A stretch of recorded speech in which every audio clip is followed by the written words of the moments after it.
Assalamualaikum warahmatullahi wabarakatuh. Alhamdulillahi wa kafa.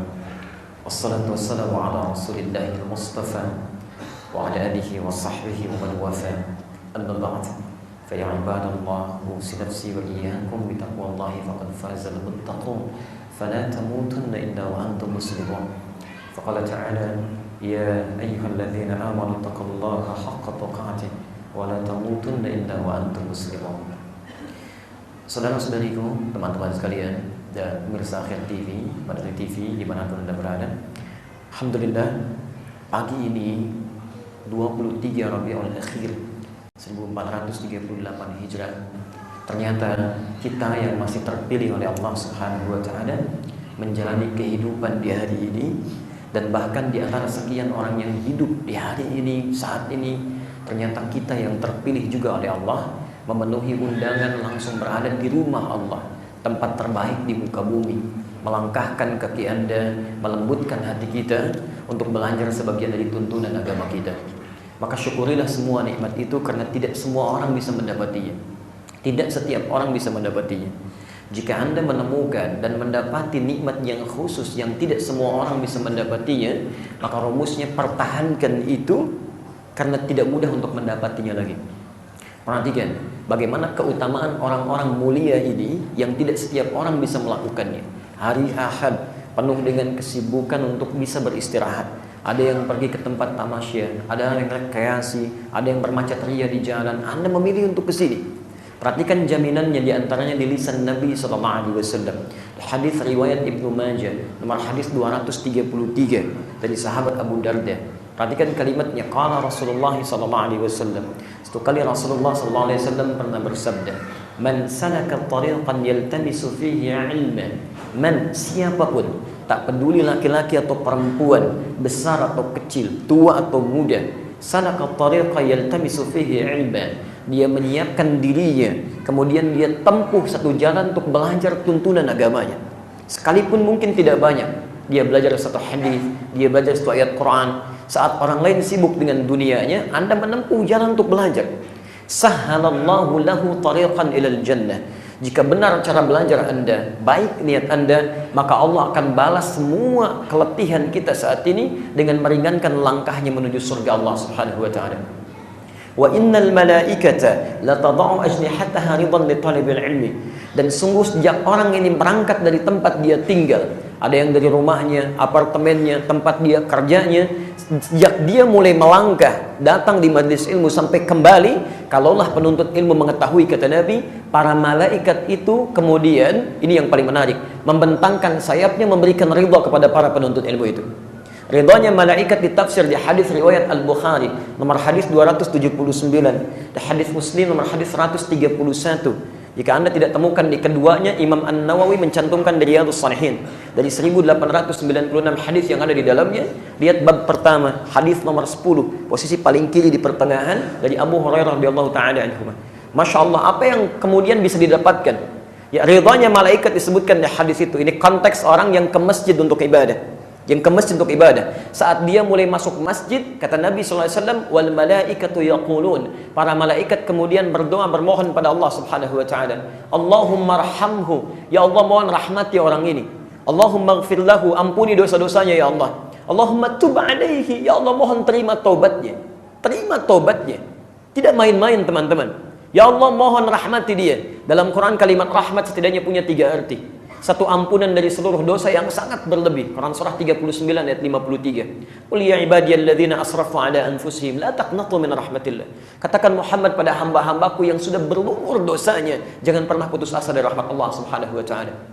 Yang kedua, bisa solusi dari setiap persoalan kehidupan. Quran surah kedua ayat 155 sampai 157. Posisi paling kiri sebelah atas sampai dengan ke tengah.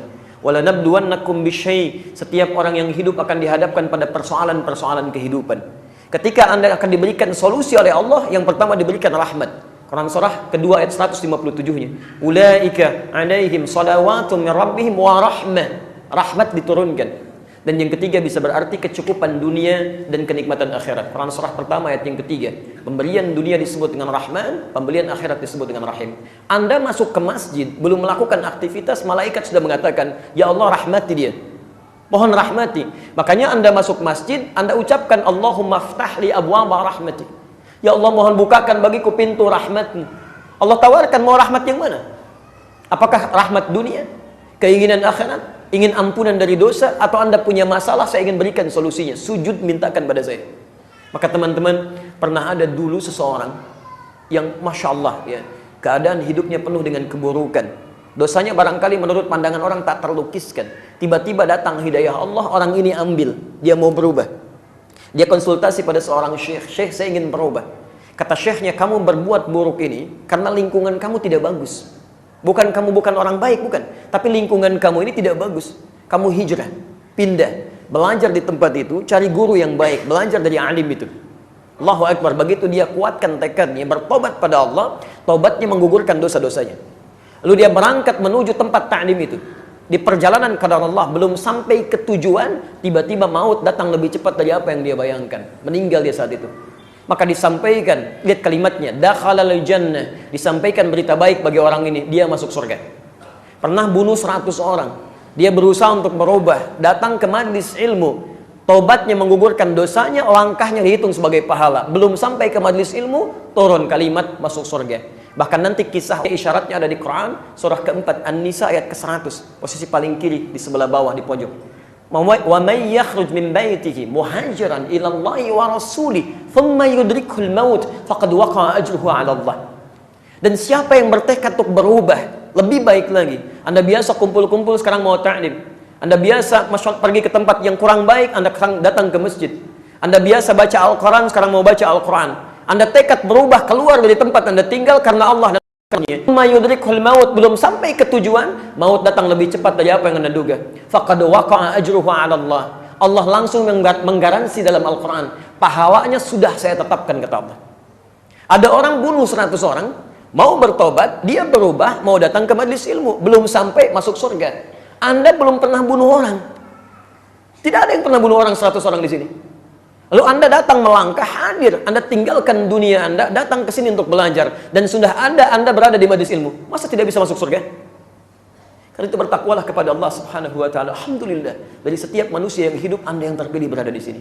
Kalau Allah sudah berikan nikmatnya, berikan segala kebaikannya, belum juga Anda ingin dapatkan dan merubah diri Anda, dengan cara apa lagi Allah mesti merubah diri kita saat ini? Karena itu semoga Allah Subhanahu wa taala memberikan semua pahala kebaikan tadi dan menjadikan kita berubah menjadi orang lebih baik lagi. Baik. Untuk itu teman-teman, kita coba mulai bahasan kita karena waktu kita sangat terbatas untuk hari ini. Kami diberikan judul insyaallah tentang Islam dulu dan kini. Pelajaran yang terbaik adalah pelajaran yang menghadirkan sumber yang benar. Pelajaran yang menghadirkan sumber yang benar dengan argumentasi yang jelas, sehingga ketika dipersoalkan bisa kita rujuk sumbernya, bisa kita tampilkan argumentasinya, dan kita pun menunaikannya dalam keadaan tenang. Karena itulah para ulama kita, termasuk tadi di Al-Azhar di Pondok Indah saya sampaikan, Masjid Raya Pondok Indah, ya para ulama kita memberikan batas ketika Anda ingin belajar. Mohon izin ya, nanti Anda belajar dengan ustadz manapun, Anda bisa praktekkan kaidah ini. Ya, praktekkan kaidah ini. Tapi itu kaidahnya ada di hadis Muslim. Ada di hadis Muslim. Saya boleh menulis? Alhamdulillah. Maaf, kelihatan? Insyaallah. Belum. Memang saya belum menulis apa-apa. Mana bisa Anda lihat? Masya Allah. Luar biasa hari ini ya. Anda sudah makan? Baik ya. Belum kelihatan apa-apa ya. Saya coba tuliskan sebentar. Anda cari hadis Muslim, kitabnya. Kalau bisa yang berbahasa Arab, yang ada penjelasannya syarah Imam An-Nawawi, itu ada yang bagus, ada 9 jilid. Kita cari jilid yang pertama, halaman 119, bab yang keempat, hadis nomor ke-6, posisi paling kiri sebelah atas. Baik.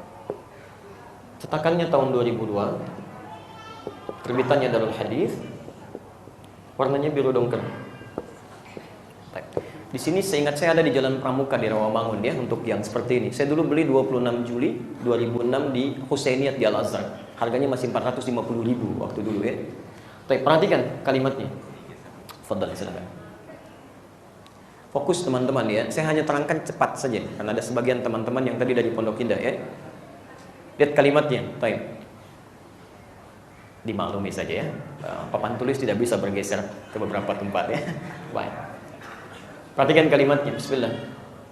Babul isnadi minad din. Ini kaidah untuk belajar. Babul isnad minad din. Saya terangkan cepat. Babul isnad, bab yang menerangkan bahwa isnad itu asalnya berasal dari kata sanad, as-sanad. Ya, sanad itu adalah silsilah atau runtutan riwayat yang sampai ke sumber aslinya. Jadi kalau Anda terima informasi terus dilacak sampai ke sumber primernya disebut dengan sanad. Di hadis ada sanad, ya. Anda dengar hadis Imam Al-Bukhari. Al-Bukhari nggak pernah ketemu dengan Rasulullah. Lalu Anda ingin lacak dari mana dapatnya Imam Al-Bukhari? Anda cari 1, 2, 3 dari si fulan sampai ketemu dengan Rasulullah SAW. Itu disebut dengan sanad namanya. Jelas? Baik. Kalau kemudian Anda ingin pelajari riwayatnya, maka pembelajarannya disebut dengan isnad. Jelas? Nah, sekarang perhatikan ketentuannya. Dalam tuntunan agama kita dirangkum di hadis Muslim. Perhatikan babnya. Babul isnadi, bab belajar. Bab belajar yang langsung bersumber pada sumber inti, ya. Belajar yang langsung bersumber pada sumber intinya. Kita telusuri sampai bersumber ke Nabi, sumber intinya. Itu minad din, termasuk bagian dari agama, yang penting dari agama. Jadi ad-din. Jadi kalau Anda ingin menerapkan misalnya ketentuan ad-din, ketentuan agama kita, misal kita diperintahkan untuk salat, ya. Al-Baqarah ayat 43, ya. Posisi paling kanan di pertengahan, wa aqimus shalah, dan tunaikan salat. Ketentuan perintah dari agama. Bagaimana cara salatnya? Tidak mungkin Anda langsung salat. Anda akan belajar ilmunya dulu. Maka kalau Anda ingin benar cara salatnya, maka Anda harus belajar dengan benar cara menunaikan salat itu. Pelajari ilmunya dengan benar. Telusuri sampai ke Rasulullah SAW. Maaf, Anda belajar caranya tidak benar, maka akan menentukan kualitas salat Anda. Salat Anda pun tidak akan benar. Anda belajar salat dengan cara yang tidak benar, maka ibadahnya pun berdampak kepada penerimaan yang tidak bagus. Ya, hasilnya tidak akan benar. Karena itu, mohon izin, pernah terjadi di zaman Nabi SAW. Di Al-Bukhari nomor hadis 751, 757, di hadis Muslim nomor hadis 397. Kalau berbeda nomor, cari babul musifis salah, bab tentang orang yang salatnya kurang bagus. Secara singkat, ada seorang lelaki namanya Khalad Az-Zuraiqi. Ja'a rajulun ila Nabi sallallahu alaihi wasallam. Datang seorang lelaki pada Nabi sallallahu alaihi wasallam. Fadakhala ila al-Masjid Nabawi, masuk ke Masjid Nabi. Fa shalla bi janbin Nabi sallallahu alaihi wasallam. Salat di samping Nabi. Maka tatkala setelah selesai salatnya, falamma sallama yaminan wa shamala, tatkala salam ke kanan dan ke kiri, faqala lahu an-nabi sallallahu alaihi wasallam. Maka Nabi sallallahu alaihi wasallam berkata pada orang ini, "Shalli fa innaka lam tusalli." Anda silakan salat lagi karena Anda belum salat. Padahal orang ini telah selesai salat. Karena cara salat dia, belajarnya tidak tepat sesuai dengan yang dituntun oleh Nabi, maka kata Nabi, ulangi salatnya, Anda belum benar. Diulangi sampai 3 kali, Nabi mengatakan kalimat serupa. Sampai dia katakan, "Ya Rasulullah, ma uhsinu ghairah, alimni." Ya Rasulullah, saya tidak bisa lebih baik daripada ini, tolong ajarkan saya. Maka diajarkan oleh Nabi sallallahu alaihi wasallam dari mulai awal sampai akhirnya. Idza qumta ila shalah asbighul wudu. Kalau salat Anda ingin benar, sempurnakan wudunya, begini caranya. Famastaqbilal qiblah, menghadap ke kiblat, begini caranya. Lalu diajarkan dari awal sampai akhir. Dari situ Nabi mengatakan, dan kita dengar kalimatnya sampai sekarang. Al-Bukhari nomor hadis 651. Sallu kama ra'aitumuni usalli. Salatlah kalian persis seperti melihat saya salat. Jadi kalau Anda ingin salat pun nggak bisa sembarangan. Anda salat, sahabat Nabi aja hidup di zaman Nabi, salat di samping Nabi, di masjid Nabi. Karena cara belajarnya tidak tepat, kata Nabi, salat Anda nggak benar, ulangi salatnya. Anda bukan sahabat Nabi, nggak hidup di zaman Nabi, salat tidak di masjid Nabi, bukan di samping Nabi, merasa benar dengan salatnya. Itu yang agak aneh. Yang paling aneh, sahabat Nabi tinggal di zaman Nabi, dekat dengan Nabi, masih mau belajar ketentuan Nabi. Masya Allah. Yang tempat belajarnya, tempatnya masjid, keadaan sederhana, alasnya cuma tanah, kalau hujannya pasti bocor, kalau panas ya kepanasan, tiang-tiangnya pelepah kurma, atapnya daun-daun kurma, masih mau belajar dengan Nabi. Anda kurang apa lagi? Masya Allah, tempatnya bagus, ada kipas anginnya banyak, karpetnya nyaman, keadaannya tenang, ada snacknya juga, direkam lagi gitu kan, ustaznya datang sendiri, nulis sendiri, ngapus sendiri, Masya Allah. Anda belum mau belajar juga, kurang apa lagi? Anda sehat? Ya. Nah, jadi teman-teman sekalian, Jadi ketika kita mau belajar, kalimat nabinya, lihat, kama ra'aitumuni, seperti Anda lihat saya. Kita diminta lihat dulu. Nah, sekarang pertanyaannya, pernah nggak kita lihat Nabi? Di mimpi barangkali? Tapi karena kita belum pernah melihat Nabi, di mimpi jarang bertemu Nabi, maka kita harus lihat dan belajar dari orang-orang yang pernah belajar dari Nabi. Diurut sampai dengan ke kita. Itulah yang disebut dengan sanad, pelajaran yang disebut dengan isnad. Nah, pola inilah yang coba kita ingin hadirkan dalam kesempatan bahasan saat ini, diberikan judul Islam dulu dan kini. Maka kita coba runtut apa pengertian Islam dulu, ya. Islam, apa yang dimaksud dengan Islam dari sumber-sumber yang benar diajarkan dari Nabi. Setelah itu kita bahas Islam dulu seperti apa, kemudian Islam kini seperti apa, baru kita masuk ke bagian terakhir, yaitu tentang Islam di Indonesia, insya Allah. Jelas di sini? Baik. Boleh saya hapus dulu? Alhamdulillah.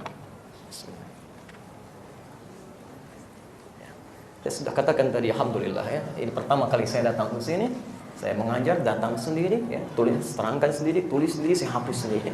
Alhamdulillah. Antum tenang aja hatinya. Cukup lihat aja ya.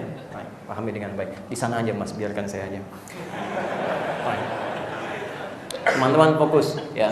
Kita tuliskan dulu judulnya Islam dulu dan kini. Ini judulnya. Berarti ada 3 sub pembahasan di sini. 1, apa itu Islam? Kita biasakan kenali dulu sebelum membahas sesuatu ya, supaya topik kita tidak meluas. Apa itu Islam? Kita sepakati dulu nanti. Kemudian kita bahas apa yang dimaksud dengan Islam dulu di sini. Tambahkan kalimatnya, ini Islam sampai sini, lalu Islam dulu. Yang dimaksud Islam dulu itu dari zaman siapa? Pas zaman Nabi Adam, kan? Pas zaman Nabi Nuh, apa sampai zaman Nabi Muhammad, atau sampai Islam masuk ke Indonesia? Baru yang terakhir kini. Jadi ada 1, pembahasan kedua, pembahasan ketiga. Baik. Jelas di sini? Kita turunkan dalilnya. Semua kita turunkan dulu. Baru nanti setelah dalilnya kita sampaikan, kita uraikan pembahasannya. Baik, bismillah. Tentang Islam kita turunkan dulu 1, Quran surah ketiga ayat 19, posisi paling kiri sebelah atas. Kemudian kita temukan di Quran surah ke-4 ayat 163 turunannya. Lalu kita jabarkan lagi di Quran surah kedua ayat 208, posisi paling kiri sebelah bawah. Kemudian hasilnya di Quran surah 19 ayat ke-15, posisi paling kiri di pertengahan ke bawah. Kemudian kita turunkan lagi dari yang zaman Nabi Adam, Quran surah kedua ayat 38, posisi paling kanan sebelah atas. Langsung saja ke zaman Nabi Muhammad SAW biar agak cepat bahasannya. Ayat 185, posisi paling kiri di pertengahan. Kemudian kita ambil hadisnya, ambil 1 hadis saja. Ya, hadis Muslim, nomor hadis 145. Kalau punya kitabnya lihat di jilid yang kedua, halaman 143, Syarah Imam An-Nawawi. Ini dalil utamanya, selebihnya nanti kita terangkan turunan-turunannya. Kalau mau bahasa Indonesia tentang Islam di Indonesianya, bisa cari Api Sejarah. Ini menurut saya yang paling bagus untuk kekinian. Ada 2 jilid. Dan ini ada 2 cetakan. Cetakan pertama terbitan dari Salam Madani. Yang kedua terbitan dari Suryadi Ningrat. Cetakan ini yang pertama, ini cukup bagus juga. Yang cari yang warna hitam ya, yang hitam, halaman 586 halaman, terbagi dari 4 bagian, 4 bab. Baik. Nanti kita akan keluarkan halaman-halamannya sesuai dengan keadaan kita saat ini. Baik. Kita sepakati dulu ya. Maaf, saya menginginkan pelajaran kita dipahami, bukan dihafalkan.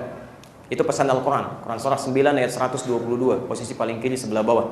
Wa ma kana al-mu'minuna liyanfiru kaffah falawla nafara min kulli firqatin minhum ta'ifah liyattafaqahu fid din. Tidak semestinya semua orang beriman sibuk berjuang semua. Dulu berjihad, sekarang konteksnya sibuk dengan jihad-jihad yang lain. Baik, bisa bekerja, bisa merawat rumah tangga dan sebagainya. Falawla nafara min kulli firqatin minhum ta'ifah liyattafaqahu fid din. Mesti ada sebagian dari yang sibuk itu meluangkan waktunya untuk belajar tentang agamanya. Kalimat belajarnya singkatnya menggunakan kata fikih, paham. Jadi yang diinginkan oleh Quran itu bukan banyak menghafal, bukan sekedar tahu, tapi paham apa yang dipelajari. Termasuk di hadis, cek di Al-Bukhari, nomor hadis ke-71 Kitabul Ilmi, posisi paling kiri sebelah atas dari Abu Hurairah. Kata Nabi, "Man yuridillahu bihi khaira yufaqihuhu fiddin." Siapa yang diinginkan oleh Allah berubah jadi orang baik, maka akan dibimbing untuk mulai memahami ajaran agamanya. Di taklim yang baik itu bukan hanya menghadirkan sesuatu yang rame, bukan itu yang diinginkan. Ya, tapi dalam saat yang bersamaan Anda nggak paham apa yang dipelajari, itu tidak diinginkan.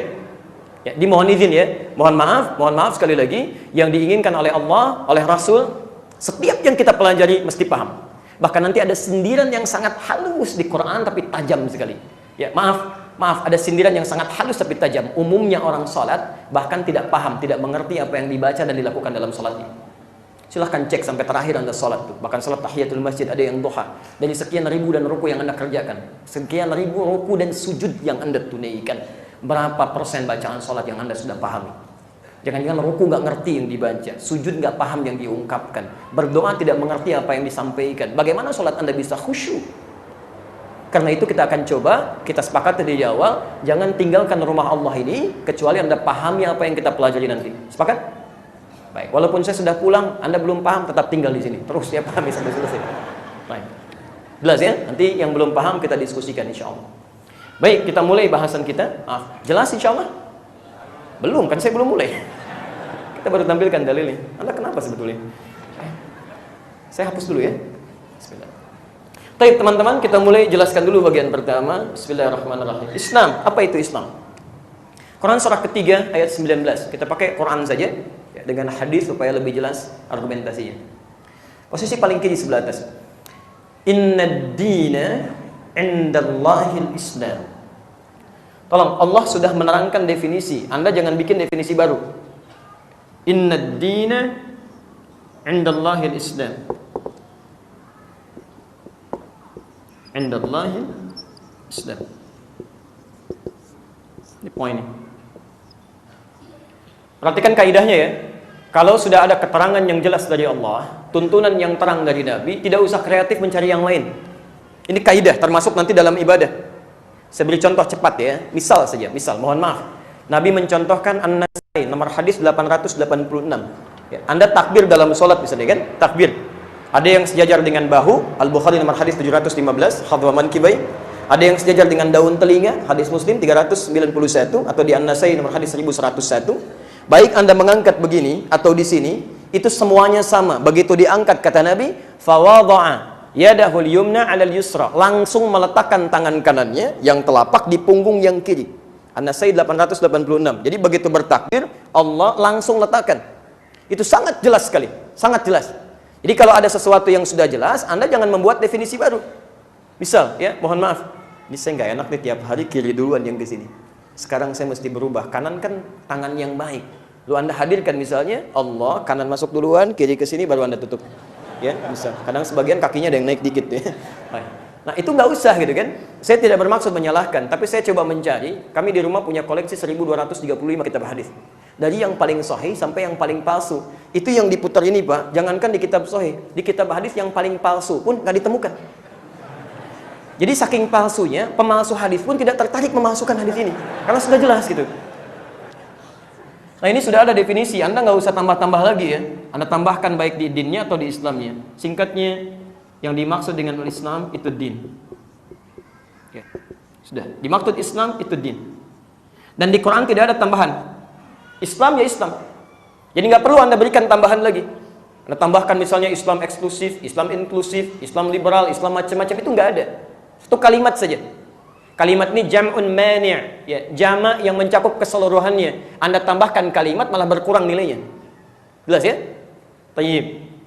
Teman-teman, kita pahami dulu. Satu, yang disebut al-Islam itu, ini apa itu Islam? Dijawab oleh Quran, Islam itu ad-din. Ini yang diridhoi oleh Allah Subhanahu wa taala, disebut ad-din. Pelan-pelan. Tuntunan kehidupan, ad-din. Baik, fokus. Jadi kalau ada seseorang kemudian dia masuk ke dalam Islam, saling masuk Islam, ya. Maka pertama dia telah masuk ke dalam ad-din. Ya. Apa ad-din itu? Saya turunkan lagi. Dalam bahasa Arab, ad-din setidaknya punya dua arti. Paling satu dari kata dana yadnu. Dana yadnu. Huwa danin. Ya, perempuannya daniyah. Ya, sesuatu yang dekat. Dekat. Kalau orang ada yang namanya dani misalnya, atau misalnya daniyah perempuan, misal ada nia daniyati, kan? Ada dani ramdhani, dani artinya orang yang dekat. Kenapa din disebut dengan din dari kata dana? Karena ketika Anda masuk ke dalam ad-din itu, mengerjakan tuntunan Islam, maka keadaan Anda jadi lebih dekat dengan Allah Subhanahu wa taala. Jadi kalau Anda kemudian telah menyatakan diri berislam, masuk ke dalam ad-din, tapi keadaan Anda jauh dari Allah, ada yang salah dengan keislaman Anda. Ada yang keliru. Makanya setiap Anda lihat turunan-turunan dalam berislam, itu semua turunannya mendekatkan diri Anda dengan Allah. Kalau tidak percaya silakan. Misal, ketika malaikat datang menyamar kepada Nabi SAW untuk belajar, mencontohkan apa yang prioritas dipelajari. Hadis Muslim nomor hadis ke-8. Di bab muqaddimah. Posisi paling kiri sebelah atas. Riwayatnya dari Umar bin Khattab radhiyallahu taala anhu. Kalau tidak ditemukan di situ, maksudnya Anda nggak punya kitabnya, cari yang Al-Arba'in. Agak tipis ya, ada terjemahannya. Posisi hadis nomor 2, paling kanan ya. Kalau nggak punya itu juga, dengarkan, saya bacakan hadisnya. Tayyib. Ketika malaikat sudah turun bertanya pada Nabi, ya, kata Umar, "Bainama nahnu julusun 'inda Rasulillah sallallahu alaihi wasallam." Ketika kami sedang duduk-duduk santai bersama Rasulullah sallallahu alaihi wasallam. Sahabat mulia santai aja duduknya cari Nabi. Orang baik.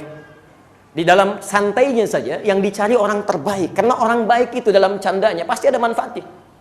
Jadi kalaupun orang baik bercanda, santai, diskusi, akan ada manfaatnya. Apalagi dalam seriusnya. Karena itu silahkan kalau Anda pulang, ya cari tempat teman di kampus, cari teman yang terbaik. Di kantor cari teman yang baik. Ibu ketemu teman-teman kumpul cari yang terbaik, yang mendekatkan dengan Allah Subhanahu wa taala. Ittala 'alaina rajulun syadidu bayadhi thiyabi. Tiba-tiba datang seseorang di hadapan kami mengenakan pakaian yang putih bersih. Syadidus sawadi sya'ri, rambutnya hitam mengilat, la yura 'alaihi atharus safari, enggak kelihatan pada dirinya bekas-bekas perjalanan. Tiba-tiba fajal wala ya'rifu minna ahadun, dan tidak seorang pun di antara kami kenal siapa orang ini. Fajalasa ila Nabi sallallahu alaihi wasallam, tiba-tiba duduk mendekat kepada Nabi sallallahu alaihi wasallam. Saking dekatnya fa asnada rukbatayhi, menyandarkan lutut ketemu lutut Nabi sallallahu alaihi wasallam. Ini adab di majlis ilmu, kalau sudah masuk cari saf terdepan. Itu lebih cepat menangkap pengetahuan, lebih jelas melihat apa yang dituliskan. Untuk bukan kita saja, anak-anak antum antarkan ke sekolah, hari pertama sekolah carikan saf terdepan. Saf terdepan itu membuat lebih konsentrasi, ya. Lebih baik, banyak yang ditangkap dan sebagainya. Ya. Tapi saya teruskan. Fawada'a kaffaihi 'ala fakhidhaihi, meletakkan telapak tangannya di pahanya. Faqala, maka dia kemudian langsung bertanya, "Ya Muhammad sallallahu alaihi wasallam, ya Muhammad sallallahu alaihi wasallam." Lihat kalimatnya, "Mal Islam." Terangkan kepadaku apa esensi Islam itu. Apa esensi Islam itu? Teman-teman perhatikan, ketika disampaikan oleh malaikat Jibril yang menyamar tadi, ditanyakan apa itu esensi Islam, jawaban Nabi, "Al-Islamu an tashhadu an la ilaha illallah wa anna Muhammadar Rasulullah." Pintu masuknya engkau bersyahadat dulu, menyatakan tiada Tuhan yang layak untuk disembah kecuali Allah. Kemudian cara mengikuti tuntunan yang ditetapkan oleh Allah ini, ikuti lewat petunjuk Nabi sallallahu alaihi wasallam. Wa asyhadu anna Muhammadar Rasulullah. Yang menarik, wa tuqimas shalah, salat. Wa tu'tiyaz zakat. Wa tasuma Ramadan, puasa. Tahajjal baita in istata'ta ilaihi sabila. Dan engkau berusaha tunaikan haji ya sepanjang kemampuanmu. Yang paling menarik, fokus ya. Anda masuk ke dalam ad-din, berislam, harus lebih mendekatkan diri Anda dengan Allah Subhanahu wa taala. Karena itu di hadis ini ketika Allah ya, tetapkan Anda sudah berislam, maka diturunkan berita kepada Nabi, diberikan jalan untuk mendekat kepada Allah Subhanahu wa taala. Satu, salat. Salat dari kata silah. Hubungan yang kuat, yang tersambung erat, sulit untuk dilepaskan. Anda punya istilah silaturahim, ya, membangun hubungan kasih sayang yang erat, yang sulit untuk dilepaskan. Jadi silaturahim yang baik itu bukan saat kumpul Anda tegur sapa, bukan. Yang berhasil itu ketika Anda pulang, terpisah masing-masing, Anda masih ingat dengan teman Anda doakan dia. Kemudian Anda arahkan pada kebaikan-kebaikan yang mendekatkan dia dengan Allah Subhanahu wa taala. Itu kuncinya. Salat kenapa disebut dengan salat? Karena ibadah ini melatih Anda untuk tersambung lekat dengan Allah Subhanahu wa taala. Makanya orang yang sholatnya bagus, kemanapun dia beraktivitas, dia ingat Allah, dekat dengan Allah. Beda orang yang sholatnya benar dengan orang yang sholatnya belum benar. Lain. Allah menjamin memberikan 5 keutamaan di Quran bagi orang yang sholatnya benar, ya, dan tidak diberikan pada orang yang tidak sholat, atau orang sholat tapi tidak sesuai dengan ketentuan Al-Quran. Contoh paling cepat, Quran surah ke-29 ayat 45. Ya. Kita hafal insya Allah. Innas salata tanha 'anil fahsya. Allahu Akbar. Sungguh salat yang ditunaikan dengan benar itu, innas salat tanha, akan mencegah pelakunya 'anil fahsya'i wal munkar, dari 2 sumber keburukan. Jadi kalau orang salatnya benar, pasti jadi orang baik.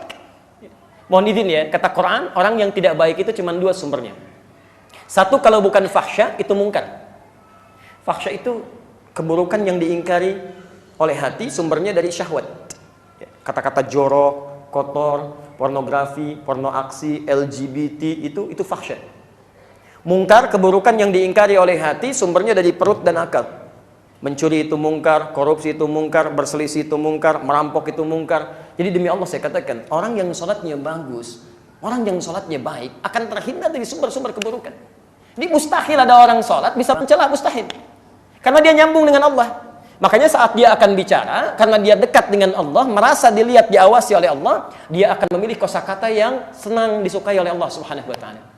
Mustahil orang yang merasa dilihat Allah, dekat dengan Allah, bisa mengucapkan kalimat yang tidak diridhai Allah. Makanya dia paham pilihannya cuma 2. Man kana yu'minu billahi wal yaumil akhir falyaqul khairan aw liyasmut.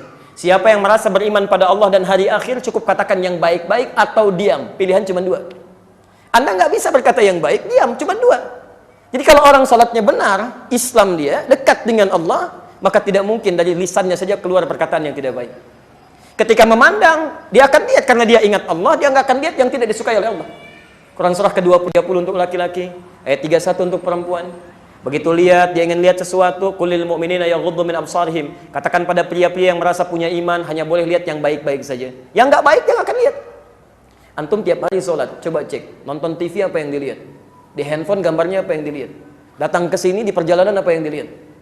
Kalau Anda selama ini menyatakan Islam masuk ke dalam ad-din, tapi belum membuat Anda dekat dengan Allah, padahal dilatih lewat sholatnya, lewat ibadah yang lain, ada yang keliru di situ. Ada yang keliru.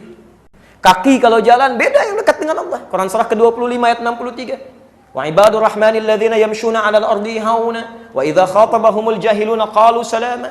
Hamba-hamba Allah yang penyayang itu kalau dia jalan tenang, tawadhu jalannya. Diisengin orang, Masya Allah, ini tantangan. Anda mau ke ta'lim, belum tentu bisa lancar. Ada orang mulai ngolok-ngolok, tadinya kumpul-kumpul dengan teman, tempat biasa, sekarang mulai ke masjid. Begitu mau berangkat, sudah soleh ya sekarang, Masya Allah. Masya Allah, nggak mudah itu. Apa yang direspon? Qalu salama. Dia menjawab dengan penuh keteduhan. Alhamdulillah, semoga Allah jadikan kita orang baik ya. Masya Allah, makin soleh lagi ya. Anda nggak akan jawab dengan yang macam-macam. Daripada kamu sok komen, saya tidak. Biasa aja gitu kan. Nah sekarang yang pertama, maksud saya begini, jangan kita bahas yang tinggi-tinggi, yang sederhana nggak pernah kita hadirkan dalam kehidupan. Coba cek dulu ya. Di yang pertama, kalimat Islam itu seharusnya menjadikan kita lebih dekat dengan Allah Subhanahu wa taala. Ad-din. 1. Cek pulang dari sini, dari ujung kepala sampai ujung kaki, lisannya, pandangannya sampai ke kakinya. Ucapan yang baik-baik. Saya enggak Ustaz, alhamdulillah baik. Enggak seperti ukhti yang itu tuh. Oh, sama juga gitu. Dadanya kadang-kadang. 2, ad-din bisa berarti balasan yang sesuai. Balasan yang sesuai. Jadi kalau Anda melakukan kebaikan misal, ya, dibalas lagi sesuai dengan kadar kebaikannya. Anda melakukan sesuatu yang tidak baik, dibalas lagi sesuai dengan kadar ketidakbaikannya. Makanya din disebut dengan din. Islam memberikan tuntunan sebagai gambaran bahwa setiap yang kita kerjakan dalam Islam satu saat akan dibalas oleh Allah. Kalau baik akan jadi kebaikan, kalau tidak baik jadi resiko yang buruk di situ. Quran surah pertama ayat keempat, Maliki yaumiddin. Allah menguasai yaumuddin, ya. Yaumuddin, hari ad-din. Hari saat semua kebaikan yang kita kerjakan dalam konteks Islam ini itu akan dibalas oleh Allah Subhanahu wa taala. Jelas sampai sini? Baik, ini bagian yang pertama. Pelan-pelan sebentar, saya turunkan dulu ya. Ustaz, kalau saya kemudian ingin mengerjakan Islam ini, masuk ke dalam ad-din ini, ingin lebih dekat dengan Allah, apa yang harus saya lakukan? Dan bagaimana orang-orang dulu melakukannya sampai dengan kekinian, apa yang harus nanti kita bandingkan? Nah, teman-teman, kalau ada seseorang sudah masuk ke dalam Islam, masuk ke dalam ruang ad-din, ingin lebih dekat dengan Allah, dibalas dengan kebaikan di akhirat nanti, maka Allah kemudian memberikan tuntunan dalam Al-Quran langsung untuk mengerjakan semua aturan-aturan dalam ad-din. Aturannya disebut dengan as-silm. Ruangnya disebut dengan Islam, aturannya disebut dengan silmun, as-silmi. Quran surah kedua ayat 208. Posisi paling kiri di pertengahan agak sedikit ke bawah. Fokus sebentar. Maaf, saya terlampau cepat. Baik, saya lambatkan sedikit ya. Baik, saya coba atur waktunya karena kita agak terbatas. Kita sampai jam berapa sebetulnya? Oh baik, silahkan. Saya jam 12 pulang, Anda silahkan di sini sampai jam 3 ya. Baik, sekarang lihat. Ya ayyuhalladzina amanu, hai orang-orang yang telah menyatakan dirinya beriman. Syahadat, mengakui Allah sebagai Rabb, Nabi sebagai Rasul. Perhatikan. Udkhulu fis silmi, bukan fil Islam. Udkhulu fis silmi. Silahkan praktekkan semua aturan dalam Islam. Maka ketentuannya, aturannya disebut dengan as-silmi. Bukan Islam. Jadi tolong lihat terjemahannya ya. Ya, terjemahan yang tepat bukan mengatakan masuklah ke dalam Islam, karena amanu itu sudah masuk Islam. Jadi kalimat Qur'annya kalau merasa sudah masuk Islam, praktekkan semua aturan dalam Islam, as-silmi. Kafah, secara menyeluruh. Total. Ini poinnya. Jadi kalau kemudian ada yang mengatakan sudah masuk Islam, maka konsekuensinya pelajari semua aturan dalam Islam. Dari bangun tidur sampai dengan tidur lagi. Sehingga ketika Anda misalnya masuk Islam, Anda amalkan perbuatan, silahkan dicek. Dari mulai bangun tidur sampai tidur lagi, tidak ada dalam kepercayaan manapun yang dianggap sebagai agama, kecuali dalam Islam yang menyertakan aturan dalam setiap aktivitasnya. Silahkan cek. Bangun tidur kita ada doanya? Ada, itu aturannya. Bahkan dijelaskan bagaimana cara bangunnya. Cuci tangan ada doanya? Makan ada doanya? Minum ada tuntunannya? Ada. Berpakaian ada tuntunannya? Bahkan masuk ke toilet pun ada tuntunannya. Silahkan cek. Beda masuk masjid dengan masuk toilet, itu yain. Silahkan cek. Masuk masjid, ya, masuk masjid langkahkan kaki kanan. Keluar dari kamar mandi kaki kanan. Masuk kamar mandi kaki kiri. Keluar masjid kaki kiri. Masuk kamar mandi kaki kiri. Masuk masjid kaki kanan. Diatur juga. Ada aturannya. Masya Allah. Ya. Di semua kegiatan kita itu disebut dengan as-silmi. Jelas di sini? Baik, saya turunkan pelan-pelan dulu ya. Setelah paham baru kita kembalikan. Jadi jangan cuma sholatnya benar, bagus, tapi maaf, lisannya tidak sesuai. Ya, kakinya tidak sesuai dengan tuntunan Islam, tangannya tidak sesuai dengan tuntunan Islam. Kafah. Terapkan dalam setiap kehidupan.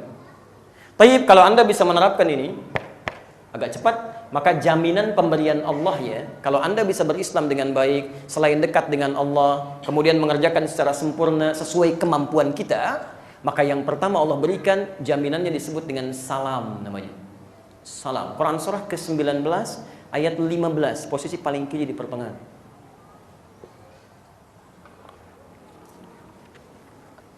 Maksud saya tolong kenali dulu istilah-istilah ini ya, supaya tidak keliru nanti.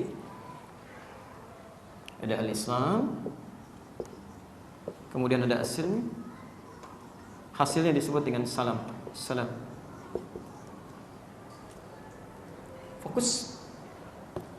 Bisa berarti damai, tentram, tenang. Di Islam yang baik itu Islam yang membuat kita tenang. Makanya semua ibadah yang kita kerjakan di Islam itu melahirkan ketenangan. Silahkan cek ya, semua ibadah yang kita kerjakan di Quran disebut dengan nama zikir. Ya, baca Quran itu zikir. Quran surah ke-15 ayat 9, posisi paling kanan di pertengahan. Inna nahnu nazzalna dzikra wa inna lahu lahafizun. Kami yang telah turunkan Quran sebagai zikir, sebagai zikir. Jadi kalau Anda sedang baca Quran, itu Anda sedang berzikir. Aturan zikirnya membuat diri Anda tenang. Quran surah 13 ayat 28. Ala bi dzikrillah tatma'innul qulub. Yakinkan pada diri Anda kalau zikirnya benar kepada Allah, hati Anda menjadi tenang. Jadi kalau Anda sedang gelisah misalnya berwudu, buka mushaf, pasti ada ketenangan dalam jiwa. Tapi kalau Anda selama ini baca Quran tidak menghadirkan kedamaian dalam jiwa, ada yang salah dengan cara bacanya. Menghafal Quran disebut dengan zikir. Ya, Quran surah ke-54, ayat 17, ayat 22, ayat 32, ayat 40. Walaqad yassarnal Qur'ana lidzikri. Kami telah mudahkan Al-Quran sebagai zikir. Jadi menghafal Qurannya disebut dengan zikir. Di penghafal Quran yang baik, semakin banyak yang dihafalkan, ada ketenangan dalam jiwanya, ada perubahan. Jadi kalau Anda punya anak atau Anda sendiri menghafal Quran, tidak berdampak kedamaian dalam jiwa, ada yang salah dalam hafalan Qurannya. Ada yang keliru. Salat disebut dengan zikir. Ya, Quran surah ke-20 ayat ke-14. Wa aqimis salata lidzikri. Tunaikan salat sebagai bagian dari zikir kepada saya. Jadi kalau Anda salat tiap waktu tidak menghadirkan ketenangan dalam jiwanya, ada yang salah dalam salatnya. Zikir kita yang kalimat thayyibah, subhanallah, alhamdulillah, Allahu akbar, bagian dari zikir. Quran surah ke-4 ayat 103, posisi paling kanan di pertengahan. Fa idza qadaytumus salata fadhkurullaha. Jika Anda telah tuntas mengerjakan salat, segera berzikir. Bacakan ya hal-hal yang baik. Hadis Muslim hadis 403. Nabi biasa mengatakan astagfirullah, astagfirullah, astagfirullah, Allahumma antas salam, wa minkas salam, tabarakta ya dzal jalali wal ikram. Subhanallah, alhamdulillah, Allahu akbar, membuat Anda tenang. Kalau Anda berzikir belum tenang juga, ada yang salah dalam kehidupan Anda.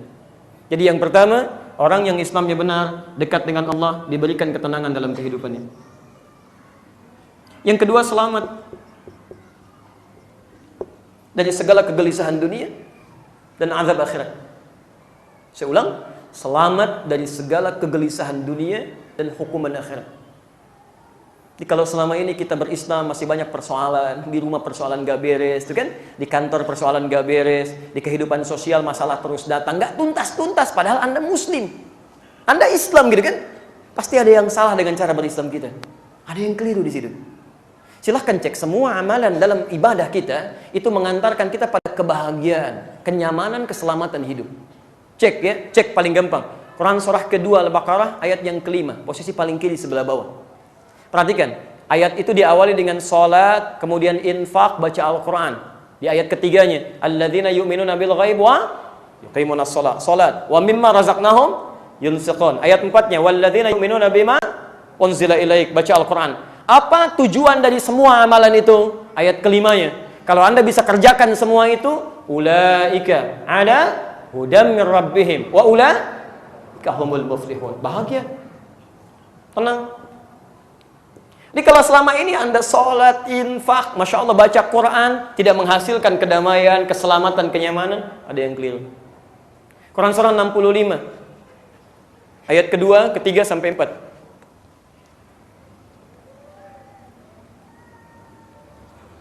Wa may yattaqillaha yaj'al lahu makhraja. Mohon izin bisa diperluas dulu. Tadi yang berdiri di belakang, saya tidak menginginkan berdiri. Quran surah ke-58 ayat 11, posisi paling kanan di pertengahan. Yarfa'illahu alladhina amanu minkum walladhina utul ilma darajat. Diawali dengan kalimat ya ayyuhalladzina amanu idza qila lakum tafassahu fil majalis fafsahillahu yafsah lakum. Fafsahu yafsahillahu lakum. Hai orang-orang yang beriman, jika dikatakan ayo luaskan majlis, berikan kesempatan, ya silahkan luaskan dan semoga Allah luaskan kehidupan kita. Teman-teman boleh silahkan maju saja, ya. Gak apa-apa kalau ada yang bisa lebih maju silahkan. Yang penting bisa di dalam, ya nggak ada masalah. Anda bisa duduk, kalau sudah penuh saya keluar juga nggak ada masalah. Yang penting Anda masuk. Baik. Sudah. Silakan saya tunggu sejenak ya.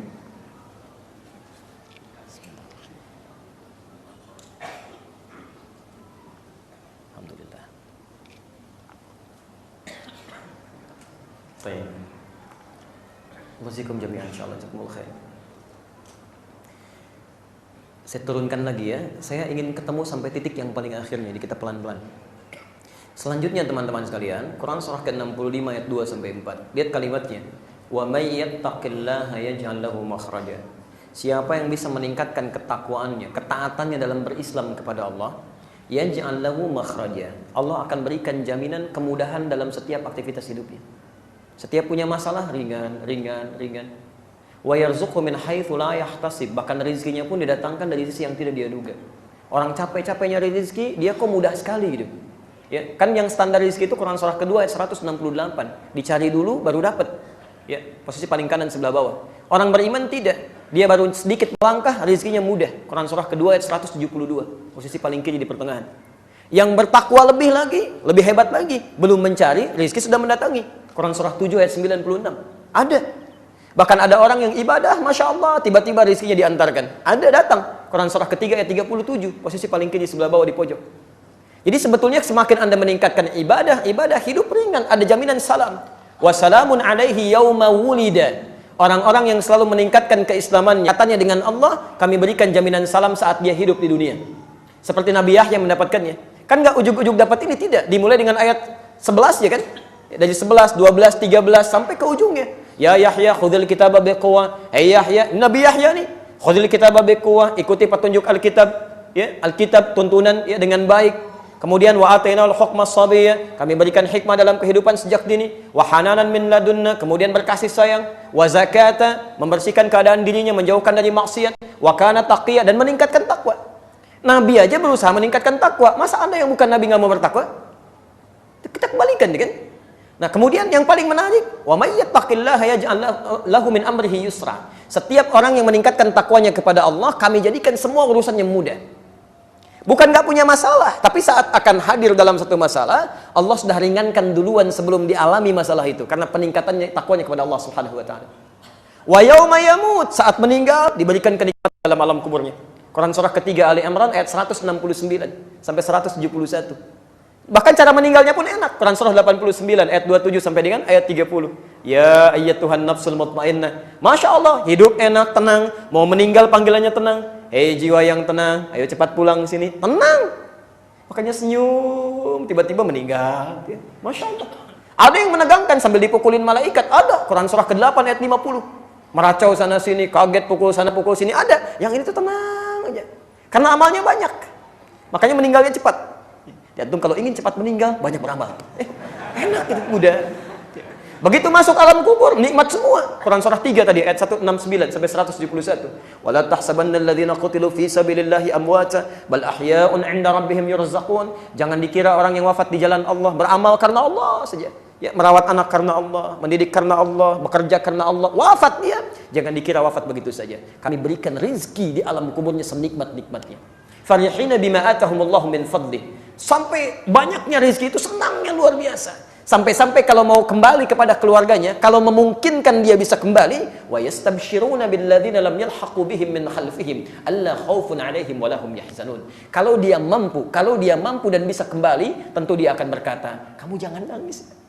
Enggak usah sedih. Kalau bisa cepat ke sini nyusul, di sini enak." Wa yauma yamut.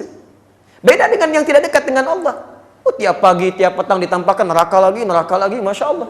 Ada di Quran surah ke-40 ayat 46 sampai 47. Ya, an-naru yu'raduna 'alaiha ghuduwwan wa 'ashiyya. Ada orang-orang yang tampakkan neraka lagi, Masya Allah. Suasananya tegang. Ya. Bahkan wa yauma yub'atsu hayya, begitu dibangkitkan di akhirat, dibangkitkan dalam keadaan gembira luar biasa. Bahkan di antara mereka ada yang melihat Allah tanpa sekat. Gak usah dibayangkan. Quran surah 75 ayat 22 sampai 23. Posisi paling kiri sebelah atas. Wujuhu yauma idzin nadhirah ila rabbiha nadhirah. Ada orang yang saat itu wajahnya berbinar, belum masuk surga, karena bisa melihat Allah yang tidak pernah dilihat di muka bumi tanpa sekat sedikit pun. Masuk dia, Masya Allah, indah, dan masuk surga tanpa hisab, masuk langsung. Tapi sisi yang lain, ada orang masuk neraka juga tanpa hisab. Ada, mungkin Anda belum pernah dengar, ada istilahnya. Quran surah ke-18 ayat 100 sampai 101, posisi paling kiri, pertengahan, agak sedikit ke bawah. Awas, hati-hati. Ya.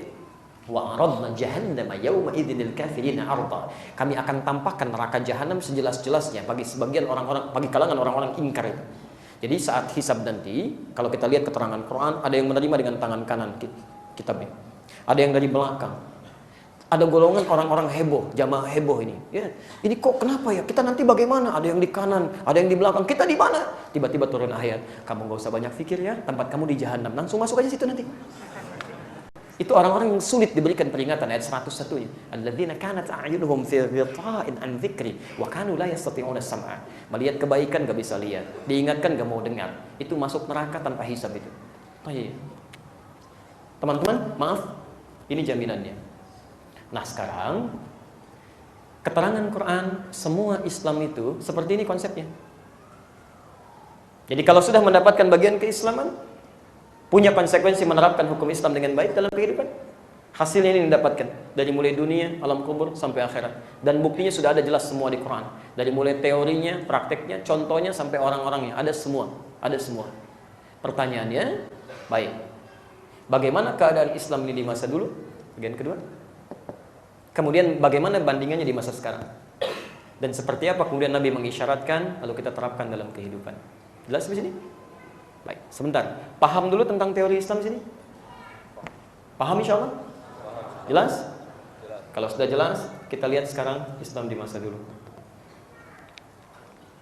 Saya hapus lagi.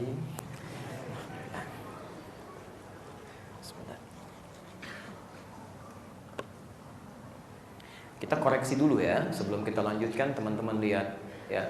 Maaf, Islam bukan kita? Islam. Kalau sudah Islam, maka namanya berubah. Namanya, orangnya disebut Muslim. Jadi Islam aturannya, baik, orangnya disebut Muslim. Jamaknya Muslimun. Kalau ada itu namanya banyak. Saya kasih pendidikan bahasa Arab ya, pengajaran sedikit saja. Kalau ada tak di ujungnya itu perempuan.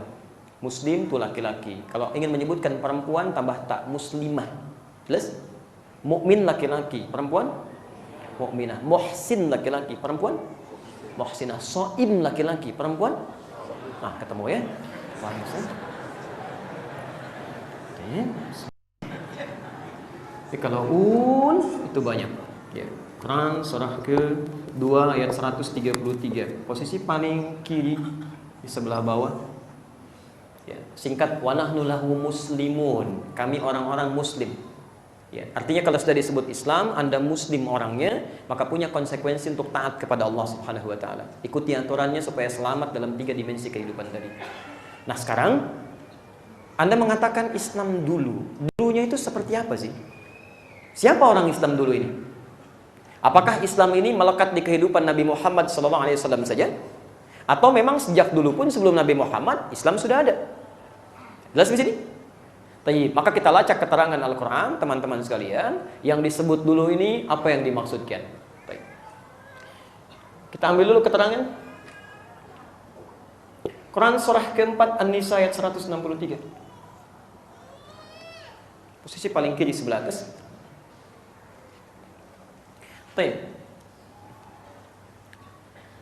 Inna awhayna ilaika kama awhayna ila Nuhin wan nabiyyina min ba'di.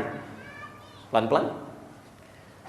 Muhammad sallallahu alaihi wasallam, kami telah wahyukan kepadamu.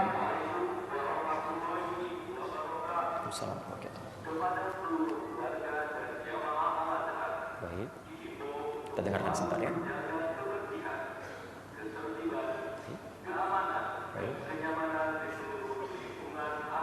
Baik, cukup ya. Sekarang kita teruskan. Ini yang tadi diulang, saya dengar waktu wudhu tadi. Baik, insyaallah. Baik, kita teruskan teman-teman. 1, Allah sampaikan Muhammad kami wahyukan kepadamu risalah, ya, tuntunan keislaman. Jadi pertama Allah sampaikan Nabi Muhammad membawa risalah Islam, din. Muhammad sallallahu alaihi wasallam di sini disampaikan dipilih oleh Allah untuk membawa tuntunan Islam, diberikan wahyu. Fokus. Bahasanya inna auhayna, kami wahyukan, berikan tuntunan, petunjuk kepadamu. Apa yang diberikan? Ini tuntunan Islam. Dari mana tahunya? Di hadis Muslim tadi, nomor hadis ke-8. Ketika Jibril datang bertanya tentang Islam. Jelas? Baik, dan di Quran surah ketiga ayat ke-19. Fokus. Tapi yang menarik, kata Al-Quran, bukan Anda saja yang diberikan tuntunan seperti ini. Nabi-nabi sebelum Anda pun dulu pernah mendapatinya. Sampai langsung disebutkan namanya Nuh alaihissalam. Nuh itu sudah Islam, bawa tuntunan.